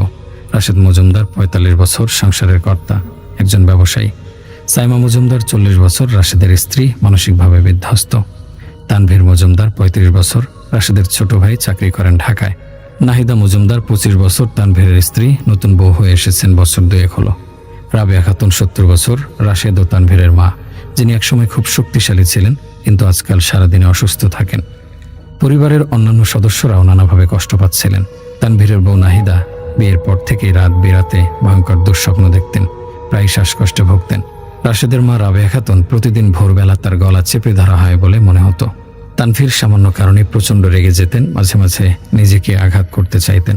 বাড়ির পরিবেশ ধীরে ধীরে ভয়ানক হতে লাগলো। এক রাতে তানভীরের স্ত্রী নাহিদা হঠাৎ ঘুমের মধ্যে আত্মচিৎকার করে উঠলেন। তার পুরো শরীর কাঁপছিল, ঠোঁট শুকিয়ে গিয়েছিল। তিনি বললেন, আমি স্বপ্নে দেখেছি কারো অদৃশ্য হাত আমার গলা চেপে ধরেছে। কেউ একজন বলছে, তোমরা মরবে, সবাই মরবে। পরিবারের সবাই এটাকে স্বপ্ন বলে উড়িয়ে দিলেও এই ঘটনা বারবার ঘটতে থাকলো। একদিন দুপুরে সাইমা মজুমদার রান্নাঘরে বসেছিলেন। হঠাৎ তিনি দেখলেন ঘরের কোণ থেকে ধোঁয়ার মতো কিছু বেরিয়ে আসছে, আর সেই ধোঁয়া ধীরে ধীরে এক অদৃশ্য আকৃতির মতো হয়ে যাচ্ছে। তিনি অজ্ঞান হয়ে গেলেন। পরদিন সকালে কাজের বুয়া রান্নাঘরে একটা কাঁচি, একটা নখ আর এক মুঠো চুল পেলেন, যেগুলো কারো বোঝার আগেই অদ্ভুতভাবে মাটির নিচে গলে যেতে লাগলো। বাড়ির সবাই চিন্তিত হয়ে পড়ল। তখনই একজন বলল, আমাদের বাড়ির আশেপাশে কেউ হয়তো কিছু করেছে, আলেম ডাকতে হবে। বাড়িতে এক পরিচিত মাওলানা সাইফুল্লাহ এলেন। তিনি পুরো বাড়িতে ঘুরে কিছু কোরআন আয়াত পড়লেন। কিছুক্ষণ পর তিনি বললেন, এবারের লোকদের ধ্বংস করার জন্য ভয়ানক কিছু করা হয়েছে, কিন্তু কে করেছে সেটা বের করতে হলে আমাকে কিছু সময় দিতে হবে। পরদিন রাতে মাওলানা সাইফুল্লাহ আবার এলেন। তিনি বললেন, তোমাদের ওপর শক্তিশালী জাদু করা হয়েছে, এটি কেউ ইচ্ছাকৃতভাবে করেছে। বাড়ির সবাই অবাক হয়ে গেল, কিন্তু সবচেয়ে বেশি অবাক হলেন রাশেদের মা রাবেয়া খাতুন, কারণ তিনি জানতেন তারই আপন বোনের মেয়ে নাজমা খাতুন একসময় গোপনে এসব কালোবিদ্যার চর্চা করত। পরিবারের সবাই একসঙ্গে বসেছিল। মাওলানা সাইফুল্লাহ একটু চুপ থেকে গভীর চোখে রাবেয়া খাতুনের দিকে তাকালেন। আপনি কিছু লুকাচ্ছেন, তাই না? রাবেয়া খাতুন হঠাৎ কেঁপে উঠলেন। চারপাশটা নীরব হয়ে গেল। তার শুকিয়ে যাওয়া হাত দুটো কাঁপছিল। তিনি মাথা নিচু করলেন, যেন অনেক পুরনো কিছু মনে পড়ে যাচ্ছে। তারপর ধীরে ধীরে বললেন, আমি জানতাম একদিন এই বাড়ির সবাই ধ্বংস হবে। বাকিরা হতবাক হয়ে গেল। আমার আপন বোন রাশিদা, তার মেয়ে নাজমা খাতুন, ওরা আমাদের জন্যই সর্বনাশ করেছে। রাশেদ ধীরে ধীরে বলল, কিন্তু কেন? রাবেয়া খাতুন দীর্ঘশ্বাস ফেললেন। অতীতের এক গোপন কাহিনী সামনে আসতে শুরু করলো। প্রায় 25 বছর আগে রাশেদদের বাড়ির এক অংশ নিয়ে দ্বন্দ্ব শুরু হয়েছিল। রাবেয়া খাতুনের বোন রাশিদা দাবি করেছিল এই জমির এক অংশ তারও প্রাপ্য, কিন্তু জমির দলিলে তার কোনো নাম ছিল না। তবুও তিনি তার স্বামীকে নিয়ে মামলা করেছিলেন, যা বছরখানেক চলেছিল। কিন্তু মামলা শেষ হওয়ার আগেই এক অদ্ভুত ঘটনা ঘটে। এক রাতে রাশিদার স্বামী নিখোঁজ হয়ে যায়। কয়েকদিন পর নদীর পাড়ে তার মৃতদেহ পাওয়া যায়। শরীরে কোনো আঘাতের চিহ্ন ছিল না, কিন্তু চোখ মুখ এমনভাবে বিকৃত ছিল যে মনে হচ্ছিল তিনি চরম আতঙ্কে মারা গেছেন। রাশিদা তখন থেকেই বিশ্বাস করতেন যে রাশেদের পরিবার কোনো গোপন কৌশল করে তার স্বামীকে সরিয়ে দিয়েছে, যাতে তাদের বিরুদ্ধে মামলা দুর্বল হয়ে যায়। এরপর থেকে রাশিদার স্বভাব বদলে যায়। তিনি কারোর সঙ্গে বেশি কথা বলতেন না। গ্রামের লোকেরা বলতো তিনি রাতের আধারে কোথাও যেতেন, কখনো কখনো অজানা ভাষায় বিড়বিড় করতেন। তার মেয়ে নাজমা খাতুন তখনও কিশোরী। সে ছোট থেকে সবকিছু চুপচাপ দেখে গিয়েছিল, কিন্তু বড় হওয়ার সঙ্গে সঙ্গে তার মধ্যেও পরিবর্তন আসতে থাকে। নাজমা বড় হওয়ার পর একসময় সে শহরে চলে যায় পড়াশোনা করতে, কিন্তু কিছুকাল পর ফিরে এলে দেখা যায় সে সম্পূর্ণ বদলে গেছে। গ্রামের লোকেরা বলতো নাজমা অদ্ভুত সব বই পড়তো, কিছু লোকের সঙ্গে মিশত যারা সাধারণ মানুষের মতো ছিল না। সেই রাতের বেলায় একা বসে কিছু করত, কখনো কখনো শোনা যেত অজানা ভাষার শব্দ। একবার রাবেয়া খাতুন তার সঙ্গে কথা বলতে গেলে নাজমা তাকে শুধু একবার তাকিয়ে দেখেছিল। সেই দৃষ্টি এমন ছিল যেন সে ভেতর পর্যন্ত দেখতে পাচ্ছে। এই বাড়ির সবাই ধ্বংস হবে খালা, আমি শুধু অপেক্ষা করছি। এই ছিল তার শেষ কথা। এরপর রাবেয়া খাতুন তাকে আর কখনো কাছে ডাকতে সাহস করেননি। মাওলানা সাইফুল্লাহ ধীরস্বরে বললেন, নাজমা দীর্ঘদিন ধরে কাজ করেছে। সে এমন কিছু করেছে যা মানুষের জীবন ধ্বংস করতে পারে। এগুলো সাধারণ কিছু নয়, এটি পরিকল্পিত। রাবেয়া খাতুন বললেন, কিন্তু সে কি করেছিল? মাওলানা বললেন, সে এমন কিছু রেখে গেছে যা সময়ের সঙ্গে কাজ করে। এটি বাড়ির প্রতিটি মানুষের উপর আস্তে আস্তে প্রভাব ফেলেছে। প্রথমে ছোট ছোট অসুখ, দুঃস্বপ্ন, মানসিক অস্থিরতা, তারপর ধীরে ধীরে। তিনি আর কথা শেষ করলেন না। রাশেদ বলল, কিন্তু আমরা কিভাবে নিশ্চিত হব যে সেই করেছে? মাওলানা বললেন, তোমাদের বাড়ির পুরনো জায়গাগুলো খুঁজে দেখো। কিছু এমন জিনিস থাকবে যা সাধারণত চোখে দেখা যায় না, কিন্তু অনুভব করা যায়।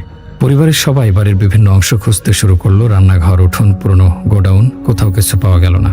কিন্তু তারপর পুরনো স্টোর রুমের এক কোণ থেকে একটা ছোট বাক্স পাওয়া গেল। সেটা খুলতেই সবাই অবাক হয়ে গেল। ভেতরে রাখা ছিল কয়েকটা ছোট ছোট পুতুল, যার শরীরে লাল সুতো পেঁচানো, কিছু মানুষের নখ ও চুল যেগুলোকে কালচে লাগছিল, একটা ছোট খাতা যার কিছু পৃষ্ঠা ছেঁড়া, কিন্তু তাতে অদ্ভুত সব আঁকিঝুঁকি। মাওলানা এক ঝলক দেখে বললেন, এটাই তার কাজ। সে এমন কিছু বেঁধে রেখেছিল যা তোমাদের জীবন ধ্বংস করতে থাকে। পরিবারের সবার মনে আতঙ্ক ছড়িয়ে গেল। রাবেয়া খাতুন ফিসফিস করে বললেন, এজন্যই আমাদের মেয়েটা ধীরে ধীরে নিঃশেষ হয়ে গিয়েছিল। সাইমা কান্নায় ভেঙে পড়লেন। রাশেদ হতভম্ব হয়ে গেলেন। মাওলানা বললেন, এটা শুধু শারীরিক কষ্ট না, এটা মনের ওপর কাজ করে। যার ওপর এটা করা হয় তার ধীরে ধীরে সব শেষ হয়ে যায়, সুখ, শান্তি, স্বাস্থ্য, এমনকি জীবনও। তাহলে আমাদের কি করতে হবে? রাশেদ কাঁপা কণ্ঠে বলল। মাওলানা গভীর স্বরে বললেন, এর প্রতিকার আছে, কিন্তু এটা সহজ হবে না। মাওলানা সাইফুল্লাহ বাড়ির সকলকে ডেকে বসতে বললেন। তার কণ্ঠে ছিল এক ধরনের রহস্যময় ভয়। এই জাদুর শিকল ভাঙা সহজ নয়, এটি দীর্ঘদিন ধরে বাড়ির সঙ্গে লেগে আছে। রাশেদ মজুমদার আতঙ্কিত কণ্ঠে বললেন, আমাদের করণীয় কি? আমাদের বাঁচাতে পারবেন? মাওলানা কিছুক্ষণ চুপ থেকে বললেন, প্রথমে জানতে হবে নাজমা কোথায়, সে কি বেঁচে আছে? রাবেয়া খাতুন ফিসফিস করে বললেন, শেষবার শুনেছিলাম সে ঢাকায় কোথাও থাকে, কিন্তু অনেক বছর ধরে কোনো যোগাযোগ নেই। মাওলানা চোখ বন্ধ করে কিছু বিড়বিড় করলেন, তারপর বললেন, তাকে খুঁজে বের করতে হবে। সে না থাকলে এই জাদুর আসল মূল খুঁজে পাওয়া কঠিন হবে। রাশেদ মজুমদার সিদ্ধান্ত নিলেন পরদিনই ঢাকায় গিয়ে নাজমাকে খুঁজবেন। কিন্তু ঠিক সেই রাতে আরও একটি ভয়ঙ্কর ঘটনা ঘটল। রাতে সবাই ঘুমানোর চেষ্টা করছিল, কিন্তু বাড়ির বাতাস ভারী হয়ে উঠছিল, যেন চোখে দেখা যায় না এমন কিছু চারপাশে ছড়িয়ে আছে। হঠাৎ এক প্রচণ্ড বিকট শব্দে সবার ঘুম ভেঙে গেল। ঠাস ঠাস, কেউ যেন বাড়ির দরজায় পাথর ছুটছে। তানভীর দ্রুত দরজা খুলে বাইরে তাকালেন, কিন্তু অন্ধকারের মধ্যে কেউ ছিল না। কিন্তু ঠিক তখনই রান্নাঘর থেকে বিকট শব্দ এলো, গড় গড় গড়। সাইমা মজুমদার চিৎকার দিয়ে উঠলেন।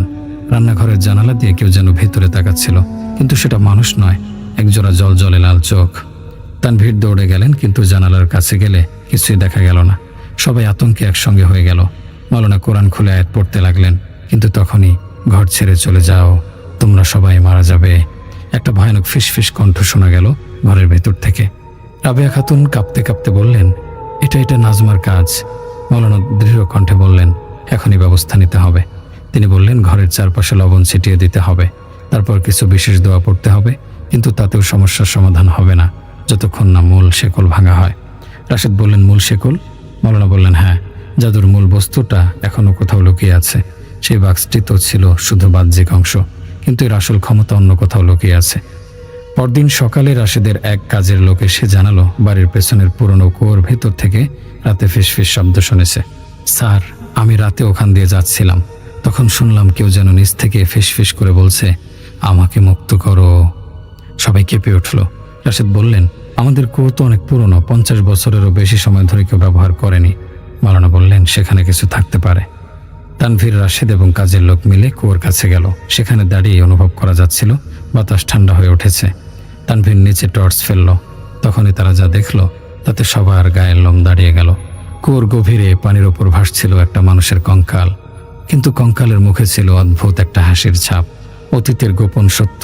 রাবেয়া খাতুন ফুপিয়ে কাঁদতে লাগলেন। তিনি বললেন, আমি জানতাম ওরা এখানে আছে। রাশেদ হতবাক হয়ে বলল, ওরা মানে কে? রাবেয়া কাঁদতে কাঁদতে বললেন, এই কুয়োতে একসময় মানুষ মারা হয়েছিল। এটা ছিল অভিশপ্ত জায়গা। রাশেদের বাবা ছিলেন একজন অত্যন্ত কঠোর মানুষ, জমিদার বাড়ির শেষ উত্তরাধিকারী। একসময় তিনি এক দরিদ্র কৃষকের সঙ্গে ঝগড়া বাঁধিয়ে দিয়েছিলেন। কৃষকটি তার জমির দাবি করেছিল, কিন্তু জমিদার তা মানেননি। এক রাতে সেই কৃষক ও তার স্ত্রী হঠাৎ নিখোঁজ হয়ে যান। পরদিন লোকজন কুয়োতে খুঁজতে গেলে জমিদার ভয় দেখিয়ে সবাইকে থামিয়ে দেন। কিন্তু সত্যি সত্যি সেই কুয়োর গভীরে তাদের মৃতদেহ লুকিয়ে রাখা হয়েছিল। এ কথা জানত একমাত্র রাবেয়া খাতুন, কিন্তু তিনি কোনোদিন কাউকে বলেননি। কিন্তু সেই আত্মারা কি মুক্তি পেয়েছিল, নাকি তারা অপেক্ষা করছিল প্রতিশোধের জন্য? অন্ধকারের শেষ অধ্যায়। মাওলানা বললেন, এই বাড়ির অভিশাপ শুধু নাজমার জাদু নয়, এর শেকল বহু পুরনো। তিনি বললেন, এখন দুটি কাজ করতে হবে। প্রথমত, কুয়োতে বিশেষ দোয়া পড়ে শুদ্ধ করতে হবে। দ্বিতীয়ত, নাজমাকে খুঁজে বের করে তার জাদু ভাঙতে হবে। পরিবারের সবাই রাজি হলো। রাশেদ ও তানভীর ঢাকায় নাজমাকে খুঁজতে বের হলেন। কিন্তু ঠিক তখনই রাতের অন্ধকারে আবার সে ভয়ানক ফিসফিস কণ্ঠ শোনা গেল, তোমরা সত্য জানতে চাও, কিন্তু সত্য জানলেই মৃত্যু আসবে। রাত গভীর, বাড়ির চারপাশের বাতাস ভারী হয়ে আছে। কারো মুখে কোনো কথা নেই, কিন্তু মনে একরাশ ভয় গেজ করছে। মাওলানা সাইফুল্লাহ চুপচাপ বসে আছেন, তার চোখে গভীর চিন্তার ছাপ। রাশেদ ও তানভীর ঢাকায় নাজমাকে খুঁজতে যাওয়ার প্রস্তুতি নিচ্ছে। কিন্তু ঠিক তখনই বাড়ির দরজায় প্রচণ্ড ধাক্কার শব্দ। ধড়াম ধড়াম। রাবেয়া খাতুন আতঙ্কে চিৎকার করে উঠলেন, কেউ দরজায় আসছে। তানভীর দ্রুত দরজার দিকে ছুটল, কিন্তু দরজা খোলার আগেই ঘরের ভেতর থেকে একটা বিকট শব্দ এলো, খটাস। ডাইনিং টেবিলের উপরে রাখা লোহার গ্লাস হঠাৎ করে মাটিতে পড়ে গেল, যেন কেউ সেটা ধাক্কা দিয়েছে, অথচ আশেপাশে কেউ ছিল না। মাওলানা তৎক্ষণাৎ উঠে দাঁড়িয়ে কড়া গলায় বললেন, সবাই শান্ত থাকুন, ভয় পেলে বিপদ আরও বাড়বে। তিনি কিছু পবিত্র আয়াত পাঠ করলেন। চারপাশের ভারী বাতাস ধীরে ধীরে হালকা হতে লাগলো, কিন্তু তাতেও ভয় পুরোপুরি কাটল না। ঢাকায় রহস্যের খোঁজ। পরদিন সকালে রাশেদ ও তানভীর ঢাকায় রওনা হলেন। নাজমার শেষ অবস্থানের খোঁজ নিতে তারা পুরনো শহরের এক সরু গলির ভেতর ঢুকলো, যেখানে ছোট ছোট বাড়ি আর দোকানগুলোর ভিড়ে পথ হারিয়ে যাওয়ার ভয় থাকে। এক বৃদ্ধ দোকানদারের কাছে গিয়ে তারা জানতে চাইল, আপনি কি নাজমাকে চেনেন? বছর 10 আগে সে এখানে থাকতো। বৃদ্ধ একটু ভেবে বললেন, নাজমা? হ্যাঁ, নামটা শুনেছি, কিন্তু ও তো বহুদিন আগে হঠাৎ হারিয়ে গেছে, কেউ আর তার খোঁজ পায়নি। তানভীর হতভম্ব হয়ে জিজ্ঞেস করলো, কোথায় গিয়েছিল সে? বৃদ্ধ দোকানদার ধীরে ধীরে বললেন, ও থাকতো গলির শেষের পুরনো দোতলা বাড়িটায়, কিন্তু হঠাৎ একদিন দরজা জানালা বন্ধ করে ও কোথায় যেন চলে যায়। কেউ আর তার খোঁজ পায়নি। লোকেরা বলতো সে রাতে একা একা কথা বলতো, এমনকি কখনো কখনো তার ঘর থেকে অদ্ভুত শব্দ আসতো। রাশেদ ও তানভীর দ্রুত সেই বাড়ির দিকে রওনা দিল। বাড়িটি ছিল ধুলোমাখা, জানালার কাচ ভাঙা, আর দরজার কাঠগুলো পচে গিয়েছে। মনে হচ্ছিল অনেক বছর ধরে এখানে কেউ আসেনি। তারা দরজা ধাক্কা দিল, কেউ সাড়া দিল না। তানভীর আস্তে করে দরজাটা ঠেলে খুলল। বাইরের রোদ ভেতরে ঢুকে পড়ল, ধুলোর আস্তর সোনালি আভা ছড়িয়ে দিল চারপাশে। ভেতরে ঢুকতেই দেখা গেল দেয়ালে কিছু অদ্ভুত চিহ্ন আঁকা আছে। এক কোণে পুরনো একটি বাক্স পড়ে আছে। তানভীর সেটি তুলতে গেল, ঠিক তখনই ধড়াম, উপরের ঘর থেকে কিছু একটা পড়ার শব্দ হলো। তারা ধীরে ধীরে সিঁড়ি বেয়ে উপরে উঠল। দরজার ফাঁক দিয়ে দেখা গেল কেউ একজন জানালার পাশে বসে আছে, চুলগুলো এলোমেলো, পেট ফিরে বসে আছে। নাজমা! সেই ছায়াময় অবয়ব ধীরে ধীরে ঘুরে দাঁড়ালো। তার মুখটা রক্তশূন্য, চোখের কোলে গভীর গর্ত, আর ঠোঁটে ছিল এক অস্বাভাবিক হাসি। অতীতের অন্ধকার সত্য। নাজমা তাদের দেখে ফিসফিস করে বলল, তোমরা এখানে কেন এসেছো? রাশেদ কাপা গলায় বলল, নাজমা, আমরা জানি সব কিছু, আমাদের সাহায্য করতে হবে। নাজমা ধীরে ধীরে উঠে দাঁড়ালো। সত্য জানতে চাও? সে একটা পুরনো কাগজ বের করে দিল। কাগজে লেখা ছিল এক ভয়ানক কাহিনী। একদা জমিদারের আদেশে কয়েকজন দরিদ্র কৃষককে বাড়ির কুয়োয় ফেলে দেওয়া হয়েছিল। তাদের আর্তনাদ কেউ শোনেনি। তারা ক্ষুধায় তৃষ্ণায় ধীরে ধীরে নিঃশেষ হয়ে গিয়েছিল। নাজমা ফিসফিস করে বলল, তারা এখানেই আছে। তাদের দেহ নেই, কিন্তু তাদের অস্তিত্ব মুছে যায়নি। রাশেদ অবাক হয়ে বলল, কিন্তু এই বাড়ির সাথে এর সম্পর্ক কি? নাজমা বলল, বাড়ির পুরনো কাঠামোর একটি অংশ সেই জমিদার বাড়ির দরজা থেকে তৈরি করা হয়েছিল। দরজা ভাঙার সময় সেই অভিশপ্ত কাঠ নিয়ে আসা হয়েছিল এখানে। সেই কাঠের মধ্যেই ছিল তাদের উপস্থিতি। তানভীর হতভম্ব হয়ে বলল, তাহলে উপায় কি? নাজমা বলল, শেকল ছিন্ন করতে হলে সেই কাঠ পুড়িয়ে ফেলতে হবে। এবং তার কণ্ঠ স্তব্ধ হয়ে গেল। এবং কি? নাজমা ধীরে ধীরে বলল, একজনকে কুয়োর পানিতে নামতে হবে। রাশেদ আর তানভীর যখন বাড়িতে ফিরে এলো তখন রাত গভীর। মাওলানা সব শুনে বললেন, আমাদের আর দেরি করা যাবে না। পরদিন সকালে আলো ফোটার আগেই সবাই কুয়োর কাছে জড়ো হলো। মাওলানা আয়াত পাঠ করলেন। তানভীর ধীরে ধীরে নিচে নামতে লাগলো। কুয়োর পানি ভয়ঙ্কর ঠান্ডা। নিচে নামতে মনে হলো কিছু একটা তাকে স্পর্শ করছে। তানভীর চিৎকার করে উঠল, কেউ আমাকে টানছে। উপরে সবাই আতঙ্কে চিৎকার করলো। রাশেদ দড়ি ধরে দ্রুত টান দিল। তানভীর উঠে এলো। তার হাতের মুঠোয় ছিল একটা পুরনো লোহার চেইন। মাওলানা দ্রুত সেটা পবিত্র জল দিয়ে ধুয়ে ফেললেন। ঠিক তখনই কুয়োর পানি আস্তে আস্তে স্বচ্ছ হয়ে উঠল। বাড়ির চারপাশের পরিবেশ বদলে যেতে লাগলো, যেন বহু বছরের একটা চাপা বোঝা এক মুহূর্তেই উড়ে গেল। রাবেয়া খাতুন ফুঁফিয়ে কাঁদতে লাগলেন। অবশেষে মুক্তি। কিন্তু মুক্তি কি সত্যি এসেছিল? কেননা সেই রাতে রাশেদের ঘরের জানালা কাছে হঠাৎ আঁচড়ের দাগ দেখা গেল। আর জানালার ওপাশে অন্ধকারে একজোড়া চোখ নিঃশব্দে তাকিয়েছিল। সেই চোখ আর কিছুই না, এক অশরীরী জিনের ছায়া। মানুষের জীবনে অনেক ধরনের ঘটনা ঘটে। এটা ছিল ওনাদের জীবনের এক ভয়ঙ্কর ঘটনা। এটাই ওনাদের জীবনের শেষ ঘটনা ছিল না। এরপরেও অনেক কিছু ঘটেছে যেটা বর্ণনা করা সম্ভব না। এতে করে সমস্যা আরও বাড়বে। কিন্তু এই ঘটনার ব্যাখ্যা এখনো কেউ দিতে পারেনি। পুরোপুরি ঘটনাটি যে জানে সে বিশ্বাস করতে পারে না। জগৎ খুব রহস্যময়। রহস্য এই জগতের সব থেকে প্রিয় বিষয়। অন্যের মনে হয় এগুলা কি কোনোদিন সম্ভব? ভাই, যাদের সাথে ঘটনা ঘটে তারাই কেবল জানে ঘটনাগুলো কতটা ভয়াবহ। আমাদেরকে যিনি ঘটনাটি পাঠিয়েছেন তার নাম হচ্ছে আব্দুল হাই ভাই, এবং তিনি আমাদের একজন লিসনার। এটা তার একটা প্রথম ঘটনা ছিল আমাদের এখানে। তো এটা নাকি কিছুদিন আগেই ঘটেছে তার ক্লোজ এক বড় ভাইয়ের সাথে। তো যাই হোক, তিনি সেটা আমাদেরকে শেয়ার করেছেন। এটা চট্টগ্রামের শেরশাহ এলাকার একটি ঘটনা। তো এই ভাইরা রাত জেগে পার্ট টাইম কাজ করতেন, আর তিনি হচ্ছে চা প্রিয় মানুষ। সেদিন কেন জানি উনি চেয়েছিলেন চা খেতে বের হবেন। তো ঘড়িতে নাকি সময় রাত 1:30 মতো। তো এটা নাকি নতুন না, একটা একদমই নতুন না, এটা প্রায় সময় হয়। উনি মাঝে মধ্যেই রাতের সময় বের হয়ে চা খায়।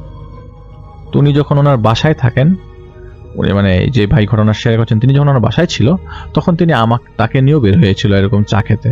এবং রাতের ওয়েদারে চা খেতে বেশ নাকি চমৎকার লাগে। যাই হোক, ওনার বাসা থেকে শেরশাহ মোড়ে যেতে নাকি 5 থেকে 7 মিনিট সময় লাগে। অনেকগুলো রাস্তা ব্যবহার করে সেই জায়গায় যাওয়া যায়। তো সেদিন তিনি যে রাস্তা দিয়ে গিয়েছিলেন সেই রাস্তাটা তার বেশ পরিচিত ছিল, এবং গলিটা ছিল বেশ লম্বা। তো তারা চা পান করেই সেই রাস্তা দিয়ে ফিরছিল। গলিতে হাঁটছিল, পাশের বিল্ডিংগুলোর গেটের দিকে তাকাচ্ছিলেন তিনি। হঠাৎ করে অন্যমনস্ক হয়ে সামনে তাকান, দেখেন অপর প্রান্ত থেকে একটা লোক হেঁটে আসছে। তার দুই হাতে 2টি বাচ্চা। বাচ্চাগুলো আপন মনে খেলা করতে করতে হাঁটছিল। ভাইয়া ওদের দিকে কোনো একটা ভ্রুক্ষেপ করে নেই। কিছুটা সময় পর লোকটা ভাইয়ার কাছ দিয়ে কাছাকাছি চলে আসে। তখন নাকি ভাইয়া গলির মাঝামাঝি স্থানে। একে অপরকে ক্রস করবে এর আগ মুহূর্তে লোকটা ভাইয়াকে সালাম দেয়। ভাইয়া ওনার দিকে তাকান এবং সালামের জবাব দেন এবং জিজ্ঞাসা করেন, ভালো আছেন? লোকটা উত্তর দিয়েছে কিনা সেটা তিনি নিশ্চিত বলতে পারেন না, এবং সেটা পুরোটাই হাঁটা অবস্থায়। কেউ তখনও হাঁটিকে ক্রস করলে এর মধ্যে হাঁটা বন্ধ হয়নি। ভাইয়াকে যখন লোকটা ক্রস করে চলে গেল, তার ঠিক 2 থেকে 3 সেকেন্ড পর তিনি কেন জানি ভাবলেন এরা মানুষ না। সাথে সাথে তিনি পিছনে তাকান, দেখেন রাস্তায় কেউ নাই, পুরো রাস্তা খালি, একটা মানুষের চিহ্ন নাই। ওই রাস্তার পাশে কোনো গলি ছিল না যে ডান পাশে ঢুকবে, এবং সবগুলো গেট বন্ধই ছিল। তাহলে এই দুইটা লোক বাচ্চা নিয়ে 2 থেকে 3 সেকেন্ডের মধ্যে এত বড় গলি পাড়ি দেওয়া সম্ভব না। এটা ছিল একটা ঘটনা, ছোট্ট একটা ঘটনা তিনি শেয়ার করেছেন। আব্দুল হাই ভাইকে অনেক অনেক ধন্যবাদ ঘটনার জন্য। আমরা চলে যাব শাওন ভাইয়ের ঘটনায়। আপনাদের সবাইকে বলতে চাই, শাওন ভাই যে আমাদের ঘটনা শেয়ার করেছেন, শাওন ভাই প্রচন্ড জ্বর নিয়ে ঘটনা শেয়ার করেছেন, যা অন্যান্য দিনের তুলনায় শাওন ভাইকে বেশ অসুস্থই মনে হচ্ছিল আমার ঘটনা শোনার সময়। তো আপনারা সবাই শাওন ভাইয়ের জন্য দোয়া করবেন। তিনি বেশ অসুস্থ হয়ে পড়ার পরেও আমাদেরকে কোনোভাবেই নিজের মন থেকে সরাতে পারেননি। আসসালামু আলাইকুম, আমি শাওন। আজকে আমি আপনাদের সাথে যে ঘটনাটি শেয়ার করব, এই ঘটনাটি আমাদের পাঠিয়েছেন কুমিল্লা থেকে মাহি ভাই। মাহি ভাইয়ের এই ঘটনাটি ঘটে তার খালাতো ভাইয়ের সাথে, তার বড় খালার ছেলের সাথে। 2003 সালে মাহির বড় খালার বিয়ে হয়। বিয়ে হওয়ার পর তিনি তার শ্বশুর বাড়িতেই ছিলেন। শ্বশুর বাড়িতে তার সময়টা খুব খারাপ কাটছিল, কারণ প্রায়ই তার সাথে তার শাশুড়ির এবং ননদের ঝামেলা লেগেই থাকত। তারপরও তিনি আসলে মানিয়ে নিয়েছিলেন। এর মধ্যে দিয়েই মাহির বড় খালা প্রেগনেন্ট হয়ে পড়েন। মাহির বড় খালা ধারণা করেছিলেন তার এই প্রেগনেন্সির খবর শুনলে হয়তো তার শ্বশুরবাড়ির লোকজন খুশি হবে। তিনি অনেকটা অবাক হয়ে এবং দুঃখের সাথে একটা বিষয় লক্ষ্য করেন, সেটা হচ্ছে তার এই প্রেগনেন্সির নিউজে তার শ্বশুরবাড়ির কেউই ততটা খুশি হন না। ব্যাপারটা তাকে খুব কষ্ট দেয়। এর কিছুদিন পর হঠাৎ করেই মাহির বড় খালার সাথে তার শাশুড়ি এবং তার ননদের খুব খারাপ একটা ঝগড়া বেঁধে যায়। সেই ঝগড়ার কারণে মাহির বড় খালা তার বাবার বাড়ি চলে আসেন, অর্থাৎ মাহির নানার বাড়িতে। সেই নানার বাড়িতে তিনি বেশ কিছুদিন থাকেন এবং সেখানেই তার সন্তানটি হয়, একটা ছেলে হয়। তার ছেলে হওয়ার পর তার শ্বশুরবাড়ির কেউই তার ছেলেকে দেখতে আসেনি। শুধু মাহির বড় খালু, তিনি কয়েকবার এসে দেখে গেছেন তার ছেলেকে, কিন্তু তিনিও তাকে তার বাসায় নিয়ে যাওয়ার কোনো কথাই বলেননি। সবাই এইসব বিষয় নিয়ে খুবই আপসেট ছিল। শিশুটি জন্মের 5-6 মাস পরের ঘটনা। হঠাৎ করেই মাহির বড় খালা লক্ষ্য করেন তার সন্তানের শরীরের এক পাশ নীল হয়ে গেছে এবং তার সন্তানের খুবই জ্বর। তিনি খুব চিন্তিত হয়ে পড়েন। তিনি তার বাবাকে, অর্থাৎ মাহির নানাকে এই ব্যাপারটা জানান। মাহির নানাও টুকটাক ডাক্তারি জানতেন, তাই তিনি তার নাতিকে কিছু ওষুধ দেন। সে ওষুধ খাবার পরও মাহির খালাতো ভাইয়ের কোনো উন্নতি হচ্ছিল না এবং তার শরীরের যে অংশটা নীল হয়ে গিয়েছিল সেটা দেখতে ছিল খুব ভয়াবহ। এক পর্যায়ে তাকে নিয়ে তার বড় খালা, তার নানা এবং তার মা হাসপাতালে যান। হাসপাতালে ডাক্তাররা তাকে পরীক্ষা করেন। পরীক্ষা করার পর আসলে তারা কোনো অ্যাবনর্মালিটিস খুঁজে পান না, কিন্তু তারা দেখতে পাচ্ছেন তাদের চোখের সামনে এই ছেলেটার শরীরের একটা অংশ নীল হয়ে গেছে। ডাক্তাররা তাদের জিজ্ঞেস করেন যে ছেলেটা কোনোভাবে ব্যথা পেয়েছিল কিনা। তারা বলেন যে না। ডাক্তাররা মেলাতেই পারছিলেন না যে আসলে এই শিশুটির সাথে কি হয়েছে। তারা কিছু ওষুধ দিয়ে দেন। সেই ওষুধেও আসলে কিচ্ছু হচ্ছিল না। একদিন তাদের বাড়ির পাশের এক বাড়ি থেকে এক মহিলা আসেন। তিনি সেই শিশুটিকে দেখার পর তিনি বলেন যে আপনারা তো অনেক ডাক্তার দেখাইলেন, এখন একটা কাজ করেন, আমার ধারণা এই বিষয়টা অতিপ্রাকৃত। সেই মহিলা তাদের একটা মহিলা কবিরাজের সন্ধান দেন। তিনি এই কথা বলেন যে এই মহিলার সাথে একটা জিন আছে এবং তিনি মানুষের উপকার করে থাকেন, আপনারা তার সাথে দেখা করতে পারেন। এই খবরটা যখন মাহির নানাকে দেওয়া হয়, মাহির নানা খুব রাগ করেন। তিনি আসলে এইসব বিষয়ে বিশ্বাস করতেন না, তিনি খুবই রাগারাগি করেন। কিন্তু এক পর্যায়ে তাকে বুঝিয়ে শুনিয়ে সেই মহিলা কবিরাজের বাড়িতে নিয়ে যাওয়া হয়। সেই মহিলা কবিরাজের বাড়ি ছিল তাদের বাড়ি থেকে অনেক দূরে। তাদের যেতে যেতে বিকেল হয়ে যায়। তো তারা যখন সেই মহিলা কবিরাজের আস্তানায় গিয়ে পৌঁছান, তখন তিনি দেখতে পান বা তারা দেখতে পান যে সেই জায়গায় অনেক মানুষের ভিড়। তারা অনেকক্ষণ সেখানে ওয়েট করেন। মাগরিবের আজানের পর সে মহিলা কবিরাজ বাইরে এসে সবাইকে বলেন যে আপনারা মাগরিবের নামাজ পড়ে নেন, এরপর আপনাদের সাথে বসবো। সেই মাগরিবের নামাজের পর সে মহিলা কবিরাজ মাহির খালা, মাহির নানা এবং মাহির মা যিনি তাদের সাথে গিয়েছিলেন তাদেরকে তার রুমে ডাকেন। রুমে ডাকার পর জিজ্ঞেস করেন যে আসলে কি সমস্যা। তখন মাহির খালা তার সন্তানের এই সমস্যার কথা সে মহিলা কবিরাজকে খুলে বলেন। এই কথা শোনার পর সে মহিলা কবিরাজ বলেন যে আমি তাহলে আমার কাছে যে জিন আসেন তার কাছে জিজ্ঞেস করি, আপনারা আমার সাথে পাশের ঘরটিতে চলুন। সেই মহিলা কবিরাজ মাহির নানা, খালা এবং তার মাকে নিয়ে সেই পাশের ঘরটাতে ঢুকলো। ঢোকার পর তারা দেখতে পায় সেই ঘরটাতে কোনো আসবাবপত্র নেই, কিন্তু ঘরের মাঝ বরাবর একটা লাল পর্দা টানানো। সেই মহিলা কবিরাজ মাহির খালা, মা এবং মাহির নানাকে পর্দার এক পাশে বসালো এবং তিনি পর্দার আরেক পাশে বসলেন। বসার পর তিনি বললেন যে আমি এখন আমার ভেতর আমার সেই জিনটাকে আনবো। সেই জিন আপনাদের সাথে কথা বলবে, আমি কিন্তু কিছু জানবো না, আপনারা পরে আমাকে বলবেন যে তিনি আপনাদের কি বলে গেছেন। এরপর সে মহিলা কবিরাজ পর্দার ওপারে বসে নিজের মতো কিছু রিচুয়াল করতে থাকেন। কিছুক্ষণ পর পর্দার ওপারে থাকা মাহির খালা, নানা এবং মাহির মা লক্ষ্য করেন যে সেই মহিলা কবিরাজ চুপ হয়ে গেছেন। তারাও আগ্রহ নিয়ে ব্যাপারটা লক্ষ্য করছিল। হঠাৎ করেই তারা একটা চিকন গলায় সালাম শুনতে পায়। কেউ তাদের সালাম দিয়েছে এবং সালামটা আসছে পর্দার ওপার থেকে। তো মাহির নানা সেই সালামের উত্তর দেন। তখন সে চিকন গলায় অর্থাৎ সেই মহিলাটার ভেতর থাকা জিনটা তাদের জিজ্ঞেস করেন যে আপনাদের কি সমস্যা আমাকে বলেন। তখন মাহির খালা সব সমস্যাগুলো সেই জিনটাকে বলে। এই কথা শুনে সে জিনটা বলে যে আপনারা কুমিল্লা থেকে এসেছেন, অনেক কষ্ট করে এসেছেন, আপনারা আজকে রাতে এখানেই থাকুন। আমি আমার শাগরেদদের দিয়ে খোঁজ নেওয়াই যে আসলে কি হয়েছে। আমরা কালকে আবার বসবো, তখন আমি আপনাদের পুরো ঘটনা জানাতে পারবো। এই কথা বলার কিছুক্ষণ পর সেই মহিলা কবিরাজ হঠাৎ করে তার নিজের গলায় কথা বলতে শুরু করেন, অর্থাৎ তার ভেতর থাকা সেই জিনটা চলে গেছে। সে মহিলা কবিরাজ তাদের জিজ্ঞেস করেন যে তার জিনটা তাদের কি বলে গেল। তখন মাহির খালা সে মহিলা কবিরাজকে বললেন যে সেই জিনটা আমাদের আজকে রাতে এখানে থেকে যেতে বলল এবং কালকে মাগরিবের আজানের পর অর্থাৎ নামাজের পর তিনি আমাদের বলবেন। তো এই কথা শোনার পর মহিলা কবিরাজটি বলল যে আপনারা এই কথা মতোই কাজ করেন। কিন্তু মাহির নানা খুব রেগে যায়। তিনি কোনো কিছুই বিশ্বাস করছিলেন না। তিনি খুব রাগ করছিলেন যে তাদের কেন এখানে থাকতে হবে। এরপর মাহির খালা এবং মাহির মা তার নানাকে অনেক কষ্টে বুঝিয়ে শুনিয়ে রাজি করান। তারা সেদিনের মতো সেখানে থাকেন।